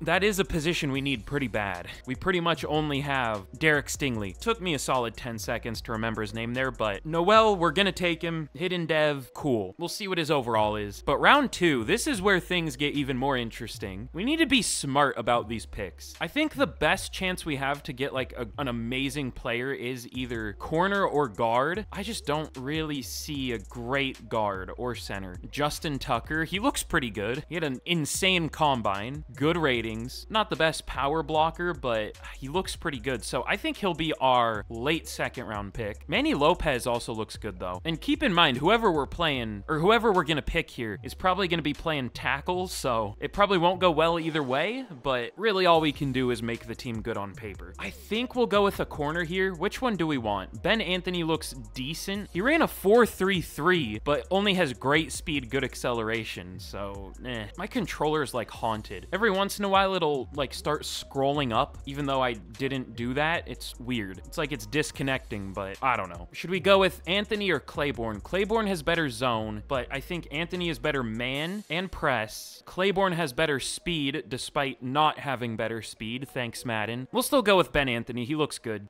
Normal dev, kill me. I think I'm gonna take a lot of DBs just because we need them so bad, so let's go with, who was the one I decided on? It was Justin Tucker. We'll take him here. Looks good. I don't know if he'll play tackle. He kind of has the build for it. Hidden dev, 91 strength, 76 speed. We'll take it. And then round 3, our first 3rd round pick of 2. Should we go with a safety or a corner? The corners don't look great anymore, unless there's like a really fast one. Nah. Darius Starling looks decent. Same with Andrew Gutierrez. Larry Mayo. It's a great name. He looks good. All these guys look about the same. It's always hard for me to pick a safety unless they're like really good on paper, like clearly insanely good. All the ones that are around like a 75. It's hard for me to tell which one's the best. The problem is all of them are hybrids, and that's not a scheme fit for us, but you know what? I kind of like Percy Bankston. Great speed, great acceleration, and strength. Good ratings. I mean, he's unscouted pretty much, but at least B-man. And I mean, if he has a few A ratings, which possibly not, but if he does, then he could be a really good player, so we'll take him. Normal dev. We needed a good draft class this year, and I don't really know if we got it, unfortunately. Let's go with one more safety just in case. Let's go with Darius Starling. Good ratings from what I can see, so we'll take him. Another normal dev. This is the position where we need good dev traits, because we have like arguably two serviceable DBs, one of them being Derek Stingley, out of 5 starting positions in the secondary, obviously, so that's rough. But we'll see how we did. Hopefully we did all right. But okay, here's how we did in the draft. Honestly, really weird again. So our first pick, Deontay. Do I want to change it? I don't. We'll keep it, whatever. He's a 76 overall, though. Possibly will go up at defensive end, too. He does, up to a 77. This is the best late first-round edge rusher I think I've ever drafted. Normally, they're like a 72 overall. So that was a very good pick. Glad we did that. Glad he was available. But Ben Anthony was okay. 77 overall corner, which is 77 overall is good. That's like a mid-first round talent, but corners are always at least that good. So there wasn't a great corner, I don't think. I mean, we'll check. And Justin Tucker's only a 73. His power's just bad, and even his finesse isn't that good. Okay, whatever. But the safeties are better than I expected. Both only normal dev. Or did Starling have a dev trait? No. So both only normal dev, but both are a 76 overall. I think Bankston will at least start, or one of them will at strong safety. We'll see. And then Manny Lopez is fine. And then my last pick was, did I take LaShawn Jowers? I think I did, but I didn't look at his combine. I should have, because he only has 82 speed. I mean, I guess he has 91 excel. That kind of makes up for it, but he just isn't good. So that's tough. This was definitely a draft. It wasn't the best, but at least we got a good amount of starters, I guess. There were some good safeties in the first round. I guess I could have took Bryant, but Noel was definitely the right move there, even though he was a lower overall. And there was Dontrell Callaway. He wasn't available when we picked. Wish he was, but he wasn't. What is going on with the Eagles? So I'm trying to trade Will Anderson right now. The Eagles have negative 147 mil in cap space. How is that even close to possible? They must have this team isn't even that crazy good. I think we're probably not a better overall team anymore, but like, I feel like we have better high-end players than they do, and they're all old as hell. How do you get negative 147 mil? That makes me want to look through the rest of the league. Okay, they are the most by a long shot, as you would assume, as you would hope. That's crazy. I still doubt we're going to be able to trade Will Anderson, but definitely not to the Eagles. Yeah, no team can really afford him. The Browns can. I doubt this will go through. Oh, it does. Okay, so we just kind of created a monster that we maybe shouldn't have, but we are going to be trading Will Anderson to the Browns for 2 firsts and 2 seconds. With how he's been playing, hell no, he's not worth that. But on paper, 99 overall X-Factor defensive end who's only like 27 still. Yeah, I would say that's worth it. And we just paired him with Myles Garrett, so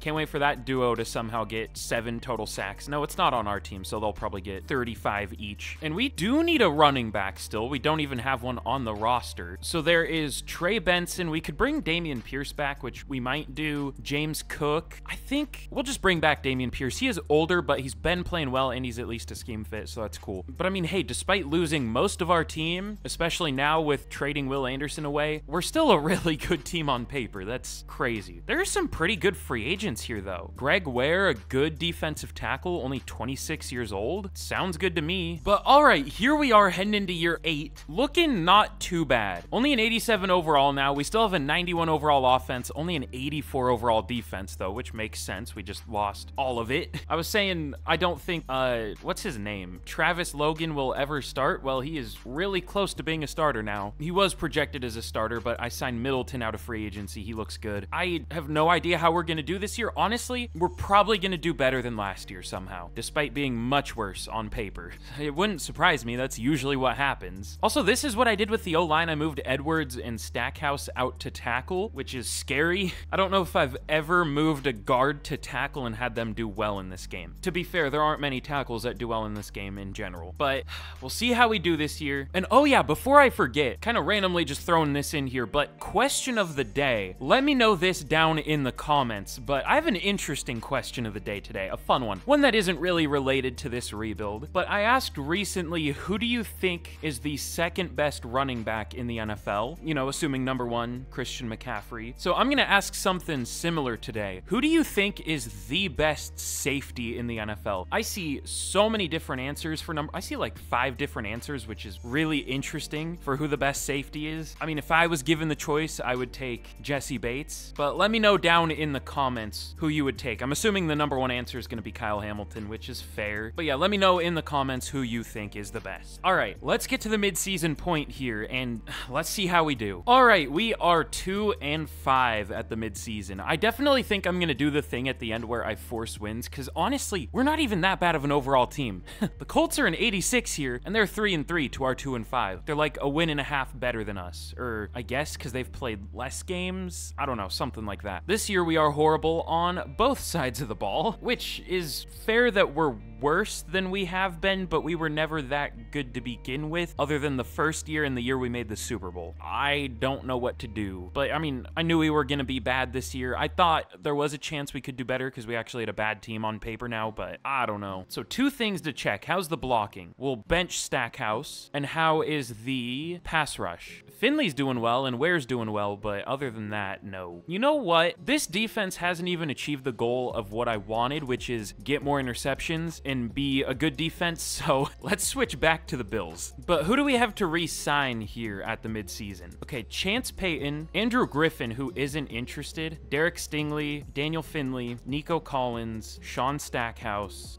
I kinda am planning something that could be very risky, but we're bad anyways. We'll re-sign Chance Payton. He's weirdly cheap. He's a 96 overall, and he's only asking like less than 18 mil per year. Sure, doesn't take it. That's awesome. But Derek Stingley, he's been okay. He kind of took a big nosedive when we changed defensive playbooks. I don't know. Daniel Finley will re-sign. We'll go 3 years, 70 mil. He takes it. And then Tank Dell will re-sign. Already 30 here. 3 years, 36 mil. He's really cheap. He takes it. But we might trade everybody here once again. Andrew Griffin is young and has X factor, but he's just not interested in the team, and we can't really afford to overpay players necessarily. So we'll trade him away. Oh, we don't have the cap space though. Maybe we can't. Derek Stingley. I don't want to get rid of every real life Texans player, but I mean, that is kind of what happens though. I mean, it's not like players stay on teams forever. I could just see people in the comments getting mad that I traded away Stingley and Anderson, which I guess fair, but I mean, there's a good chance one of them won't be on the team in 10 years, but no teams can really afford him. I guess we really can't trade players here. I was gonna, but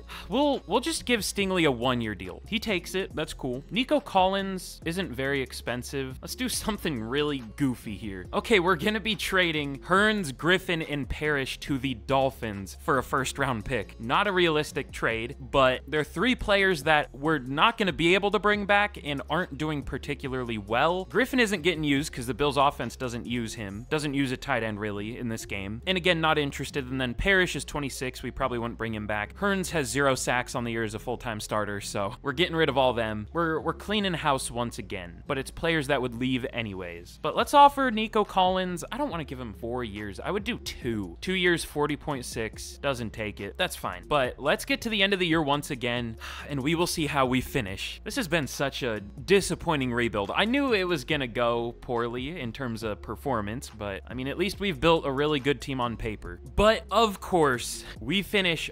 5-12 in year number 8. Do I even need to comment on that again? Y'all already know what I would say. But CJ Stroud was good. Dameon Pierce was all right. We had 2 1,000-yard receivers. Sean Stackhouse was horrible, but I guess he played a little better in the second half of the year. Carl Edwards was whatever. And then on defense, so we had a good amount of TFLs. Unsurprisingly, that's been the case. But for sacks, 8 for Finley, that's cool. 6.5 for Ware. Noel finished with 6 in 1,000 snaps, almost 1,100. And Manny Bynes finished with 2 in 696 snaps. Nice, but also very much not nice. That's terrible. I mean, he's a 71 overall to be fair, but still, you think he would luck into a few more sacks than that. And we had 5 total picks on the year. Unlucky. I don't think we're really gonna have anyone for any awards. CJ Stroud up there at number 8 for MVP though. I couldn't think of an award we would win. Maybe like, nah, I don't think there's anything. Marcus Black at number 9 for Offensive Rookie of the Year. Okay, never mind. Noel wins Defensive Rookie Rookie of the Year. With Ben Anthony at number 2, we must just be at the point where no rookies are getting any playing time anymore. So hey, we'll take that.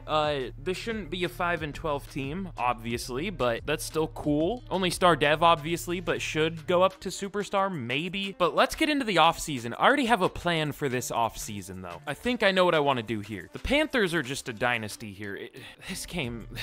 I feel like the simulation is extra horrible when I do 10-year rebuilds. We have a Panthers dynasty, despite them probably still being like an 85 overall, but 4 re-signings here. We'll pick up the 5th year for Paul Smith, because I don't think we have another receiver on the roster. Stackhouse will let go. He was terrible at tackle. Was a good guard, though, but he's not interested. We can't bring him back. Can we bring anyone back? Can we free up any money? Or are we just cooked? Yeah, we can free up a little bit. I don't know who I want to bring back, though. That's the only problem. But we have 18 mil that might be enough to bring back Chance Payton. We'll go neutral, 4 years, 77, or not. Yeah, 4 years, 77 mil. He takes it. I thought I said we had, what? Shouldn't we have money? I said we had like 16 mil left over, because I thought we did offer him a deal at the mid-season. I don't know, whatever. We'll have to let all these guys go. Let's get into the off-season. Oh, but here in the draft, obviously there wasn't anything we could do in free agency. We have no money. My fault, I guess, for not making this team good enough, even though it was the best team in the league for like 6 years. Can't wait to see the comments be like, oh, you ruined the Texans. Don't blame me, blame this horrible game. All right, so now we're kind of in a tough situation where we still don't have much money and don't have much roster talent. Well, we have roster talent, we just don't have certain positions, and they just so happen to be pretty important positions, especially in Madden, like running back. I mean, we could use a couple linemen. I don't mind Miles Brown at tight end, but I don't know how much more he's gonna develop. It's really hard to develop tight ends. You have to really crank the XP slider, and we kind of need a better safety. We have 2 decent safeties in Starling and Bankston, but we don't have a great one. Again, still our only really great DB is Derek Stingley. We need another linebacker, a defensive tackle, and I have a plan at defensive end, which I don't know if it's gonna happen because we're in such a bad cap situation, but Noel went up to superstar, which is cool. I wasn't sure if he would because he wasn't like dominant as a rookie, but he still won defensive rookie of the year just because not many are playing right now for other teams. But up to an 83 with superstar, I mean, that was definitely a good pick. And this dude was like a 66 overall at the start of last year. Braden Boston, X Factor defensive end. The only problem with him though is he's a speed rusher, and our rush ends are power rusher on both sides. So he's only a 65 up to a 66 with morale as a rush end. So I don't think that's going to work out here, unfortunately. I mean, we could maybe use him as like a rotational. I mean, he's not even a good run defender, so we couldn't really even, you know, if we want to be realistic about it, we couldn't even really use him for that. So I don't know. He's just kind of here. He's not going to keep me from drafting an edge rusher in the draft. I'm glad I made the Will Anderson trade. At least I think that's, no, I made multiple trades. I think we have one of these first round picks from the Dolphins for the 3 players we traded them, but we ended up with 2 top 5 picks. I think we have 3 firsts this year, don't we? Yeah, we do. One from Cleveland, that's for the Will Anderson trade, and the second. I'm sure the Browns wouldn't be willing to trade with the Texans again, but we'll see how that one works out for them. But anyways, enough setting the stage here. We very well could trade up to number 1 here, I guess, if we wanted to. There is Jaleel Wint. How does he look? Ooh, okay, not bad. The only thing is, as y'all know, or as y'all might know, I don't like taking defensive linemen early. This dude looks really good, right? I still worry that he isn't crazy good, or at least worth a top 5 pick. Now I think he's good, I should say that, but usually if there's like an 80-something overall defensive end, they have all A ratings, like no Bs, all As. Now there are exceptions, and he could be that. Hold on, what? Robbie Cody, I thought this said he was a quarterback, or I thought this said he was a linebacker that ran a 4.27 at first, which would have been maybe even more insane, I guess. But Robbie Cody is a quarterback that ran a 4.27 at the combine. What? You might be playing the wrong position. I mean, he looks like a good quarterback too. So like, I'm jealous of whoever's gonna get him. If I hadn't paid CJ Stroud yet, I might have thought about doing something crazy there. But I mean, CJ Stroud's been good. He hasn't been like an MVP candidate candidate really, but he's been good for sure. He's played like a top 10 QB here. But all right, what? You can upgrade players during the draft? I thought it was gonna freak out because I accidentally clicked that, but I guess that's a thing. But okay, at pick 3, Cox went right before us. Awesome name. We have so many different things we could do that, again, it's like last year, it's kind of overwhelming. We have too much to do in one draft. Okay, I'm glad I focus scouted Austin Grant because I might have taken him and he would not have been worth it. I might trade this down. I might trade both of these picks down because like we don't need a QB. We don't need another receiver. I'm not taking a tackle this early. Could go with a corner, but I think there's an even better corner than Tashawn George. Matt McAllister could be good. I just am not good at taking tackles usually. So I think we're going to trade this back.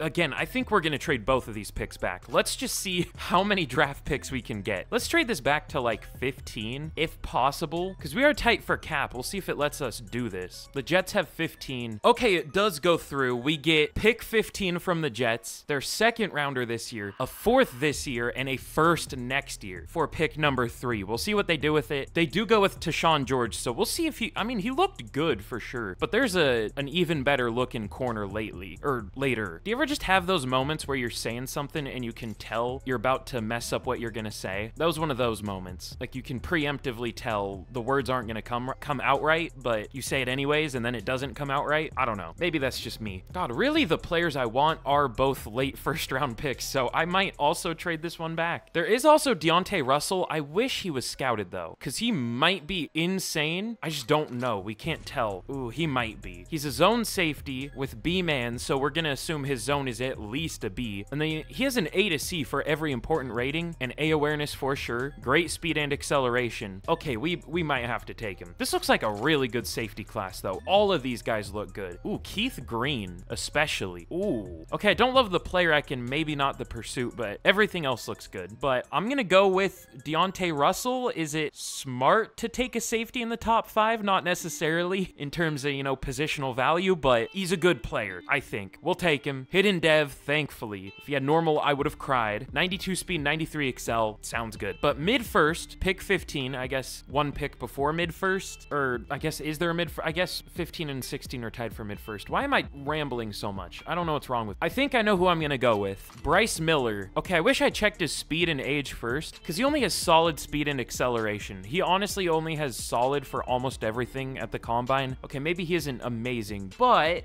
A-man, A-press, A-zone, even A-tackle, hard to argue with. I do think the corner that went in the top 5 at like pick 4 or whatever that was better, but there's a big difference between like top 5 and pick 15. So I think this is worth it either way. We'll take him. Hidden dev, kind of surprisingly, not the best athlete, but he is strong. He's almost a cover 3 corner, but he's only 184, so I don't know what he is, but we'll take it. He looks good. And then our final first round pick for the year. It's always a fun draft when you have 3 first round picks. Unless you mess those picks up, then it's not fun. Which, speaking of messing one of these picks up, we're gonna go with another edge rusher, which is always a scary game in Madden, because 90.5% of the time, that's an oddly specific number, but like 99% of the time, it's a whiff, especially when you don't have them scouted really. I think Oscar Benson is good, but I don't know. Same with Amari Hendricks. I think I would lean Oscar Benson here because he at least has elite strength and he's only 21. I don't know if any of these guys are great though, but we do need a pass rusher pretty bad. So out of desperation, let's go with Oscar Benson. Probably normal dev, but that's fine. Never mind, you just need to speak it into existence. Reverse psychology, hidden dev, we'll take it. And let's see, we need some linemen here. Thankfully, I saw some very good ones. There is Jamichael Bartell, lots of A ratings, 41 bench reps, an elite change direction, which is probably like a 59 as per usual, but I guess it's cool to get an elite rating. There's also Trey Matthias, good looking center, not as good as the guard, but there is Quentin Cummings, great strength, great name, insane ratings. Who do we take first? Because I think we're gonna take both Bartell and Cummings, and these guards look crazy too. Colin Perry, great strength, great ratings, and Jashawn Sharp also looks really good. Are we gonna have like an all offensive line class? I mean, I would be cool with that. I want to be smart about it though, because I feel like sometimes I'll see a bunch of good players out of position, like I did with the receivers, and I'll just ignore every other need on the team when we do still have some pretty big needs. So I don't necessarily want to do that, but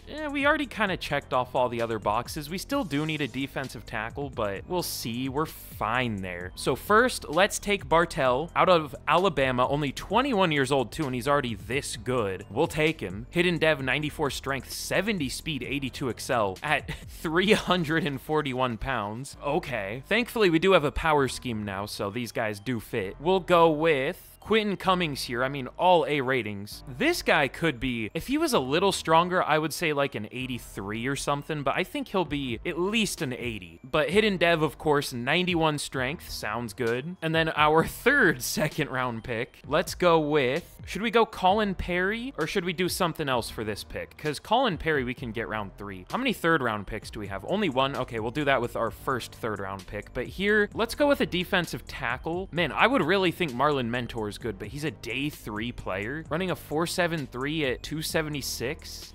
I mean, he's a bad run defender, but a good pass rusher, so I don't know. I think I'll take Danny Tate. We'll obviously move him to defensive tackle. Sure. Normal dev, whatever. And then last pick I'm gonna show, let's go with Colin Perry out of Ohio State. Great strength, great ratings from what I can tell. I think he's the worst out of the 3 linemen we're gonna be taking, but I still think he's good. Hidden Dev, 91 strength. I'm surprised he doesn't have better strength than the last guy, but he looks good either way. We'll take it. Also, didn't one of the guards we took, didn't he have like 41 bench reps? That was only 94 strength. That's interesting. That's a certified EA moment. Okay, this was the kind of draft we needed. This was a very good one. So our first pick, Deontay Russell, we started it off in a good way. 92 speed, 93 excel, 83 zone as a rookie, and even 73 man. Like, this dude is crazy good. So he was definitely worth it, as worth it as a safety can be in the top 5. Sounds good to me. Bryce Miller, 79 overall. Oh yeah, I forgot he had Hidden Dev. For some reason, I did think he had normal, but obviously very good corner. Definitely held back by, you know, lack of speed, but has upside that he wouldn't necessarily have in real life by having that Hidden Dev, so we'll take it. And then Oscar Benson is better than I expected at a 74. I thought he was going to be one of those, you know, 72 overall, and he isn't far off. I mean, he's only a 74, but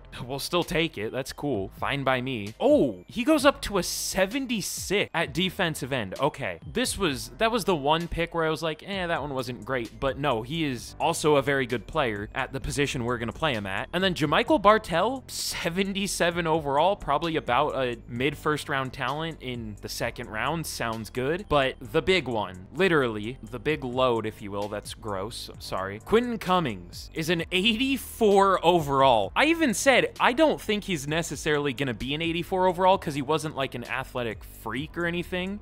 Didn't matter, apparently. He is. He has 88 awareness. Okay, that's why. Really good ratings, but that awareness definitely carries him even more. 91 lead block, 85 impact block, very good power. What a player. And then Danny Tate, only 73 at defensive end. Yeah, end. But what is he going to be at defensive tackle? Also a 76. Okay, very good pick there. And then Colin Perry, I was right, was the worst out of the 3 guards we took, but he's still a 76 overall. This, I feel like I'm getting even better at drafting. This, I mean, I know we had an insane amount of picks, but this might go down as one of the best drafts I've ever had, just in terms of the value we got at every single pick. Like, we really didn't miss or come even close to missing. Jason Sharp, we also got him, 73 overall. That's about what I thought he would be. Not a very good run blocker, but good pass blocker, solid strength, really good awareness. Sounds good to me. He's a good, like, 8th lineman. Calvin Hatchett, 73 overall corner. He had A-man and A-press, but he's just one of these classic doesn't make sense corners that's slow, but has very good man. Well, I guess that's helped by having good press, so I guess that makes sense, yeah. And then my last pick was Travis Hyde, a 74 overall receiver. I took him because he had a bunch of A ratings. I figured he wouldn't be great, and he isn't great, but I mean, for the, what,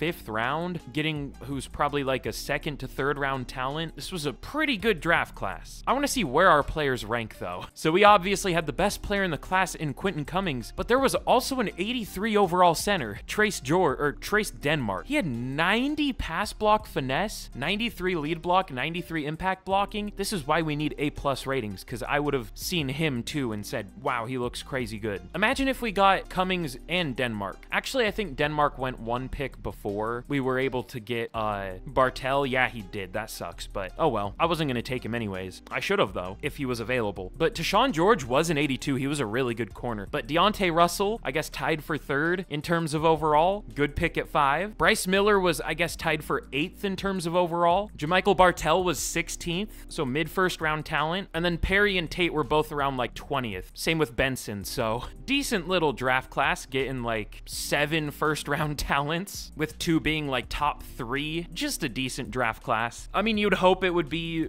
good having that many picks again, but that was very good. But here's a look at the team heading into year 9. Definitely not a great overall team anymore, but we're back in the situation where we should have money coming up soon, because I mean, we're really not paying many players anymore. We are paying CJ Stroud a ton of money, but other than him, we aren't paying too many. So we should develop, and we should hopefully, again, have some money pretty soon. Only an 86 overall, though, which isn't great. I mean, that's what happens when you lose your entire team. It's hard to keep the best roster in the league for like 7 years. So we'll see how this team does. I mean, the only thing I really worry about is our pass rush, because I'm sure, as y'all know, there are like 5 players in Madden who actually consistently do well as pass rushers. So I might have a plan for that heading into the final year. We'll see. And then I also worry about our offensive line because, I mean, it's really good. It should be good, but we'll see. But let's get to the midseason point of year 9, and we will see how we're doing. I don't think we're gonna have many wins, but I guess that's what happens. Okay, we are 3-4 at the midseason. Still, our defense. I don't know what to do about the defense, man. It isn't even sacks. We have the 5th most sacks in the league. What do I do? This is crazy. This is weird even for a Madden rebuild. If you struggle, it's usually your pass rush underperforming or your O-line underperforming. And here it's neither, yet we're still doing terribly. We have no picks. All right, I know I just changed the defense. We're changing it again. I mean, we're just gonna go with the best defensive playbook. I don't care if it's a 3-4 or a 4-3 or a, I don't know. Vikings, sure. But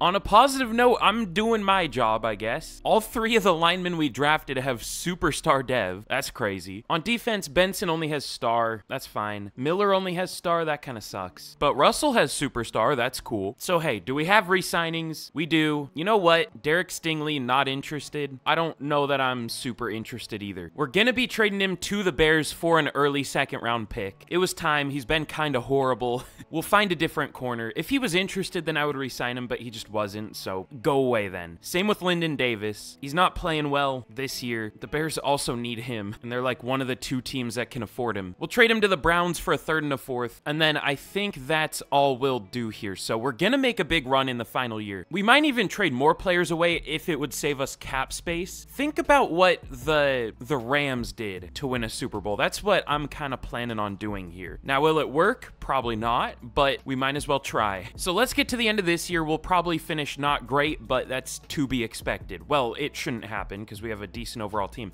I mean, we were an 88 overall. The Chargers are also an 88 overall. They're 5-2, but we're 3-4 for some reason. Okay, despite trading 2 of our big players away, we still finish 9-8. Do we have hope? I don't know. I don't know if I can have hope in this game.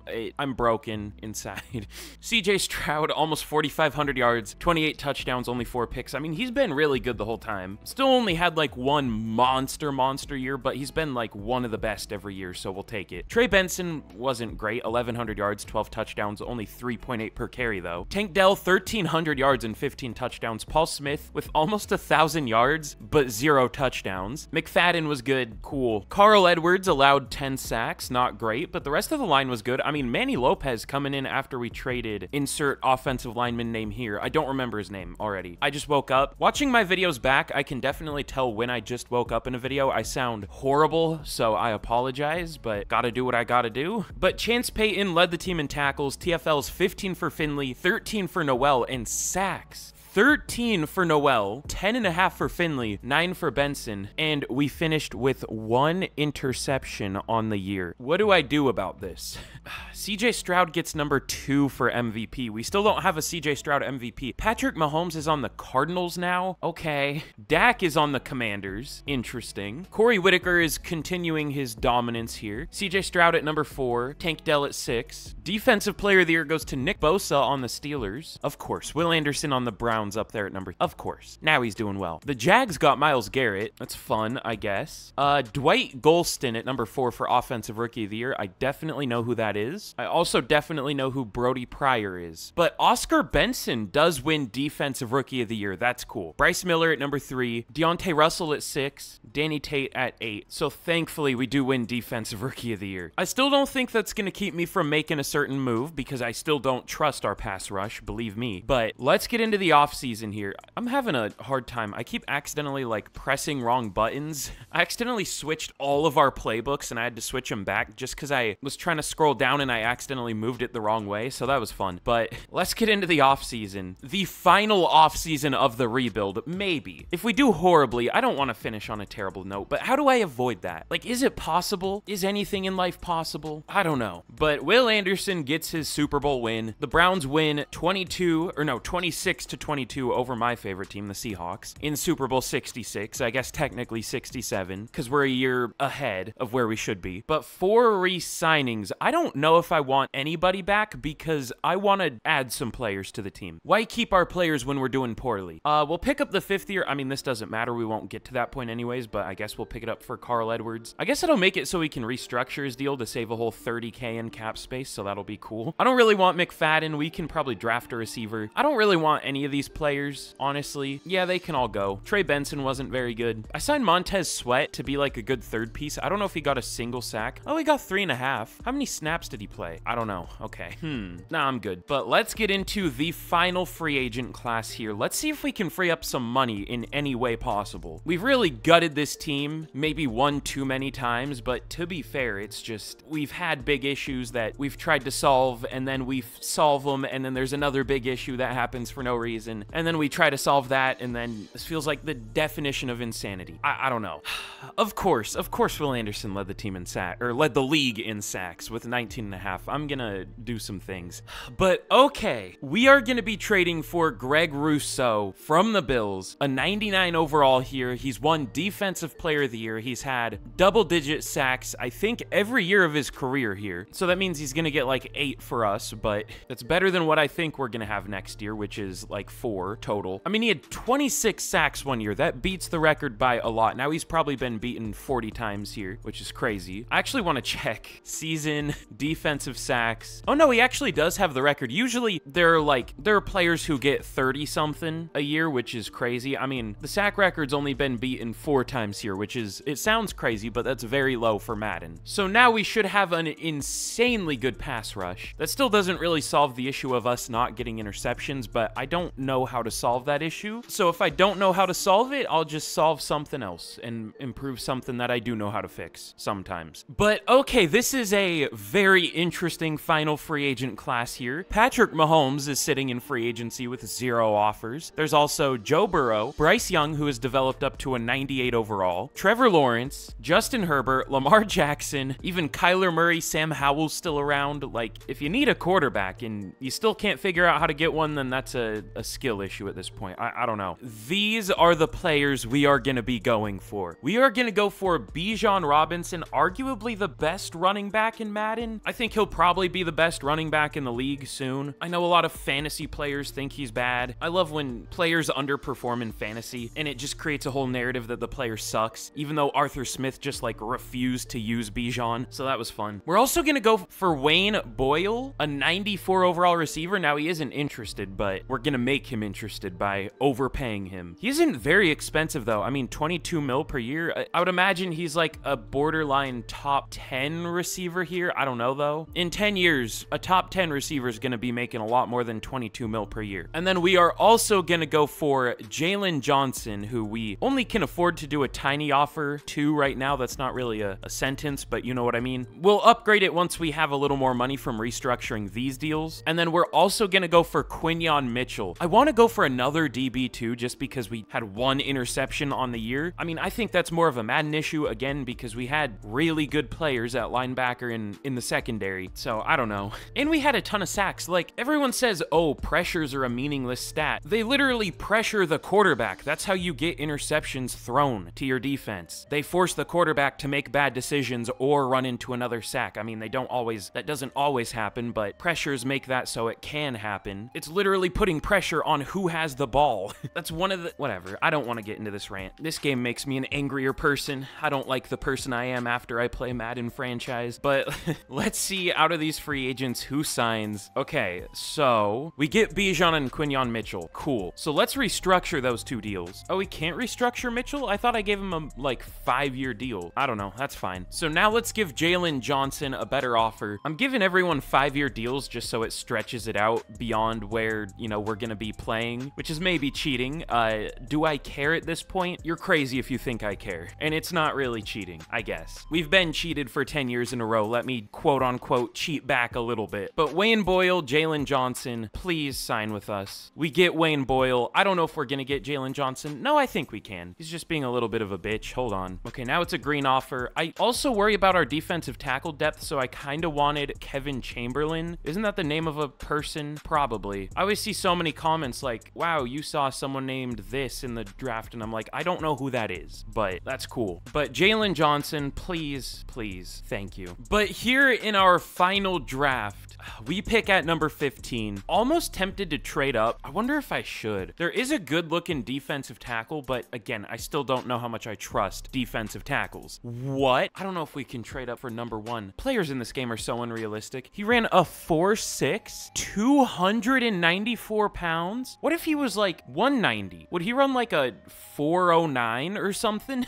What? Lose weight and be like the fastest receiver ever. Like maybe the fastest person ever. I don't know. I want to trade for him. I don't think we can trade up for number 1 though. There's also Will Trent, who looks good. Not nearly as good of an athlete, but still an insane athlete. A 4'8" at 305 pounds. Whoever said Madden was unrealistic. Okay, I want the number 1 pick, but obviously we can't really afford that.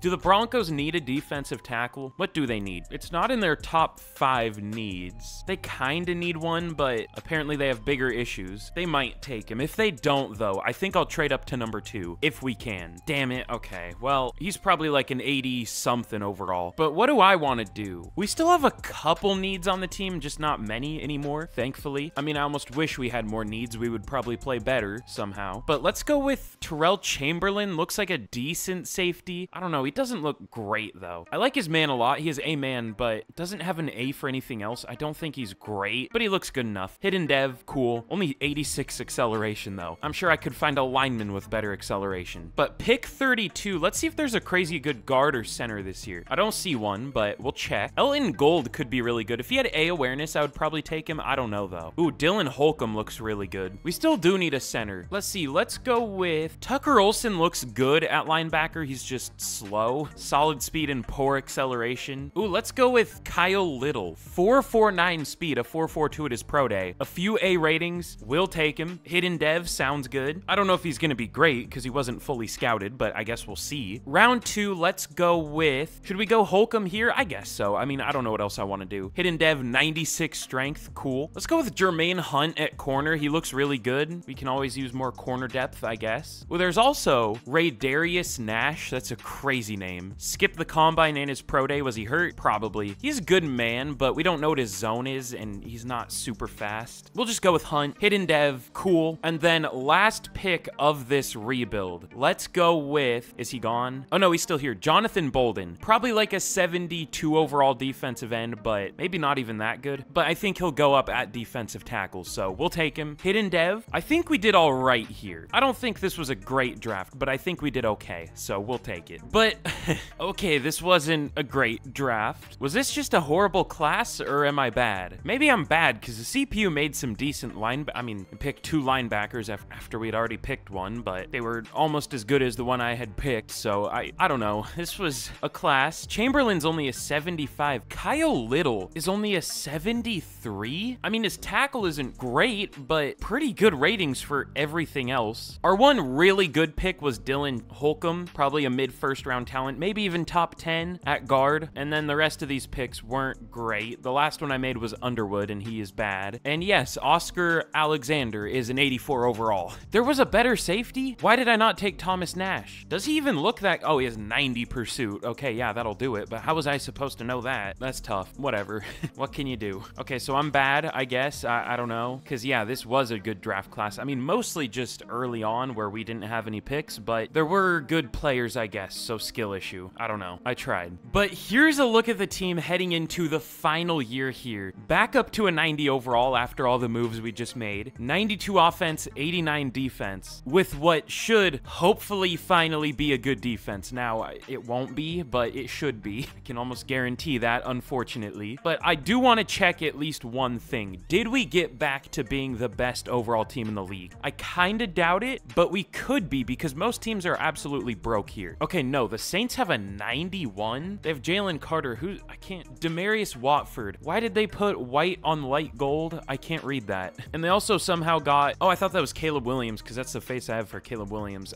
He's a cornerback, not a quarterback, whatever. The Panthers have a 91 overall. The Packers have a 92. So we definitely aren't the best team in the league anymore. Falcons are a 91. Cowboys are a 91. Commanders are a 90, but we're still up there. Definitely a top 10 team. Will we play like it? I guess we'll find out. But I think the biggest move we made this year that'll help us out the most, other than the Greg Rousseau trade, hopefully, is the Bijan Robinson signing, because as I always say, running back is so important in this game. I don't think he'll play this well for us just because the game hates me, but hopefully he plays well. But all right, without further ado, let's just get straight to the end of the year and we will see how we finish off this 10-year rebuild. This has been a stressful one, as they always are, to be fair. But I mean, hey, if you're not in pain, are you really playing Madden franchise? I don't know. But okay, here we are at the end of year number 10. And again, if you haven't already, be sure to leave a like on the video. If you've enjoyed, be sure to subscribe, all that good stuff. Again, expect Madden 25 rebuilds coming out soon. And if you want to see college football rebuilds, I do those on the second channel. Those are a lot of fun too. So link to the second channel in the description. And again, let me know which team I should do a 10-year rebuild of next. I definitely want to do a team that needs a 10-year rebuild, or needs a rebuild in general rather than a good team, but I just thought this would be an interesting one to do, and it's been interesting. But here's a look at the team at the end of the year. Up to a 92 overall with a 95 offense and an 89 defense, which, by the way, also, we didn't get too many crazy dev traits this year, but Kyle Little has X-Factor. Have we drafted 3 X-Factor linebackers? I feel like we have. I don't know, but obviously this is a really good team. We have, you know, Peyton at a 99, Rousseau was a 99, but that's 2 99s on defense. Like, this team is really, we've developed a lot of these players here. I had to grind for this view, you know what I'm saying? That's stupid. CJ Stroud, he's weird. He isn't a max 99, but when we try to upgrade his scrambler, which is a 96, it says we can't. It's not like he has a 99 speed or anything. He only has 84. I don't know why we can't upgrade that, but okay. And then Bijan and Wayne Boyle are both playing up to 99 overalls, so this is a pretty good team. In the final year here, we finished 13-4, thankfully. So let's check out our season stats. We didn't get a first round bye somehow, but at least we did well. But CJ Stroud finished with 3,900 yards, 35 touchdowns, only 3 picks, 73 completion percentage. Sounds good to me. Bijan with 1,600 yards, 5.5 per carry, 12 touchdowns. If you see Bijan available in free agency and you like just simulate games, sign him immediately, no matter what it takes. Again, running back, way too valuable in franchise. Bijan is probably the best one. Other than like Nick Chubb, maybe, and this Corey Whitaker guy is just insane. Like, genuinely playing like the best running back ever. Easily the best simulation running back I've ever seen. Normally Madden generated running backs are horrible, but he's just different, I guess. But Wayne Boyle, 1,200 yards, 15 touchdowns. Not much outside of him, but good year, so we'll take it. The blocking was very good. And then Chance Payton, 116 tackles, TFLs, 20 for Rousseau, 13 for Noel, and then sacks, 14.5 for Greg Rousseau, and 12.5 for Noel. Is it a legitimate strategy to use a 3-4 defensive playbook with a 4-3 defensive layout? Maybe. Daniel Finley led the team with 7 sacks, 4 for Danny, no, not led the team. He also had 7 sacks, 4 for Tate. And then interceptions, Jalen Johnson with 3, 2 for Peyton, and then 1 for a couple players. Still not nearly as many interceptions as we should have, but it's better than the 1 we had last year, so cool. We'll take it. But MVP goes to Drake May. Interesting. CJ Stroud at number 3. We didn't have a CJ Stroud MVP this whole time, unfortunately. He's good in this game. Like, if he put up the numbers here, if he put put up the numbers in real life that he did here, he probably would have won multiple MVPs, but as I always say, quarterbacks play way too well in Madden, so no MVPs for him, unfortunately. Like, he's good in Madden, but he's not, I don't know that I ever see him win MVP, like, very rarely. Also, the quarterbacks here are really weird. So, Joe Burrow, well, Tua ended up on the Broncos, Joe Burrow on the Jets, Trevor Lawrence on the Bears, Lamar on the Browns. Interesting. But Offensive Player of the Year goes to Corey Whitaker for like the millionth time, CJ Stroud at 2, Wayne Boyle at 5, Bijan at 6. Defensive Player of the Year, of course. I mean, there was no way to avoid it. We knew what was going to happen. I said it when we traded it to him. Defensive Player of the Year goes to Will Anderson, Greg Rousseau at 4. I would say that worked out for us because we got a lot for Will Anderson. We didn't have to trade nearly as much for Greg Rousseau. We got like 2 firsts and 2 seconds for Anderson because he was a relatively young 99 overall edge rusher when we traded him, and Greg Rousseau was like 32 when we traded for him, so we only gave the Bills like a first. So I feel like that worked out in our favor, especially because, you know, Will Anderson sucked for us. But Noel at number 8, that's cool. Nobody up here for Offensive Rookie of the Year. I don't think we had a single offensive rookie on the team, maybe. And Defensive Rookie of the Year, damn it, it goes to Oscar Alexander. I should have tried to trade up. I just didn't know if the Broncos would take him, but Kyle Little at number 4, that's cool. Clay Waters at number 9, I definitely know who that is. But either way, very good final year. Our defense, maybe for the first time in this entire rebuild, was good. And of course, it happens in the most unrealistic way possible. We basically have Greg Rousseau and 257-pound Deontay Noel playing 3-4 defensive end. And it's not even laid out this way, or laid out that way. I love this game. Nothing wrong with it. It's fine. But we are going to be taking on the team that we can never beat in franchise. So this is very well the last game of this. So I hope y'all have enjoyed today's video. This was an experience, that's for sure. And if you want to see more of my mental downfall, I'm thinking about making a playlist of 10-year rebuild. So I'll try to remember to do that. Be sure to look out for that. If you ever need something to, you know, like fall asleep to, these are long, so feel free to do that. We definitely deserve to win this game. It doesn't even look like the Raiders were particularly good this year. They had a mid offense and a barely above average defense, yet they still went 11-6 with only an 87 overall team to our 92. We're definitely gonna lose this game. Okay, no, we do win 35-28. Thankfully, we have a few upgrades, nothing crazy. Kyle Little is a starter though, and Will Reichard our kicker. But we are gonna be taking on Corey Whitaker and the Chargers in the divisional. Who's even their quarterback? I think the Ravens signed Justin Herbert. Who's the Chargers QB? Jaden Daniels? That's interesting. He's been pretty good. He still doesn't have a dev trait here. That's really weird. They also have this Deontay Marshall guy, solid backup. I mean, he's an 81 overall. That would be good in real life, but this is basically having like a 71 overall backup. He's ranked 36 for QBs. But anyways, let's see if we can beat the Chargers here. We deserve it. We're the better overall team. We're at home.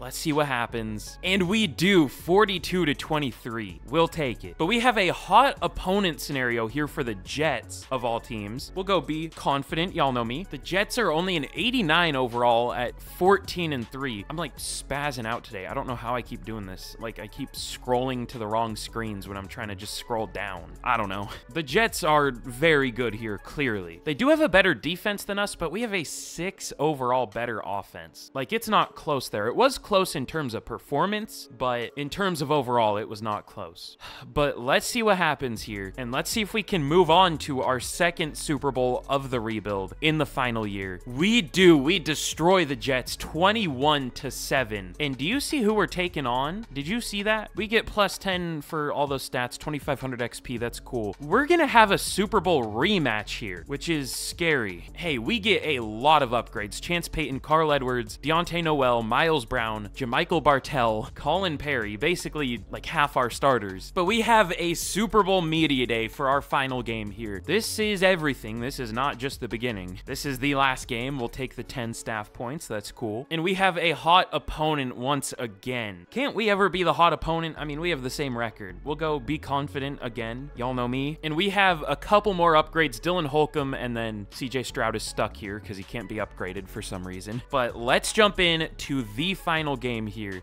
This is gonna be a good one. We are the better overall team, a 92 to their 91. So we'll see what happens. Once again, a CJ Stroud versus Jordan Love matchup. But without further ado, let's simulate this game out. and we will see what happens. So no score through the first quarter. The Packers do finally score, and they make it 14 to now 7. We're driving, but this offense in the Super Bowl just absolutely does nothing for some reason. The Packers are going to score again to make it 21-7. We just can't score. We do finally get a touchdown, but they're driving, they get one. And unfortunately, a sad way to end this rebuild. But we somehow do not win a Super Bowl with the Houston Texans, despite having the best overall team in the league for at least 6 years. We lose to the Packers twice, despite being a better overall here. I'm sure we were a better overall last time too. This has been a certified EA moment.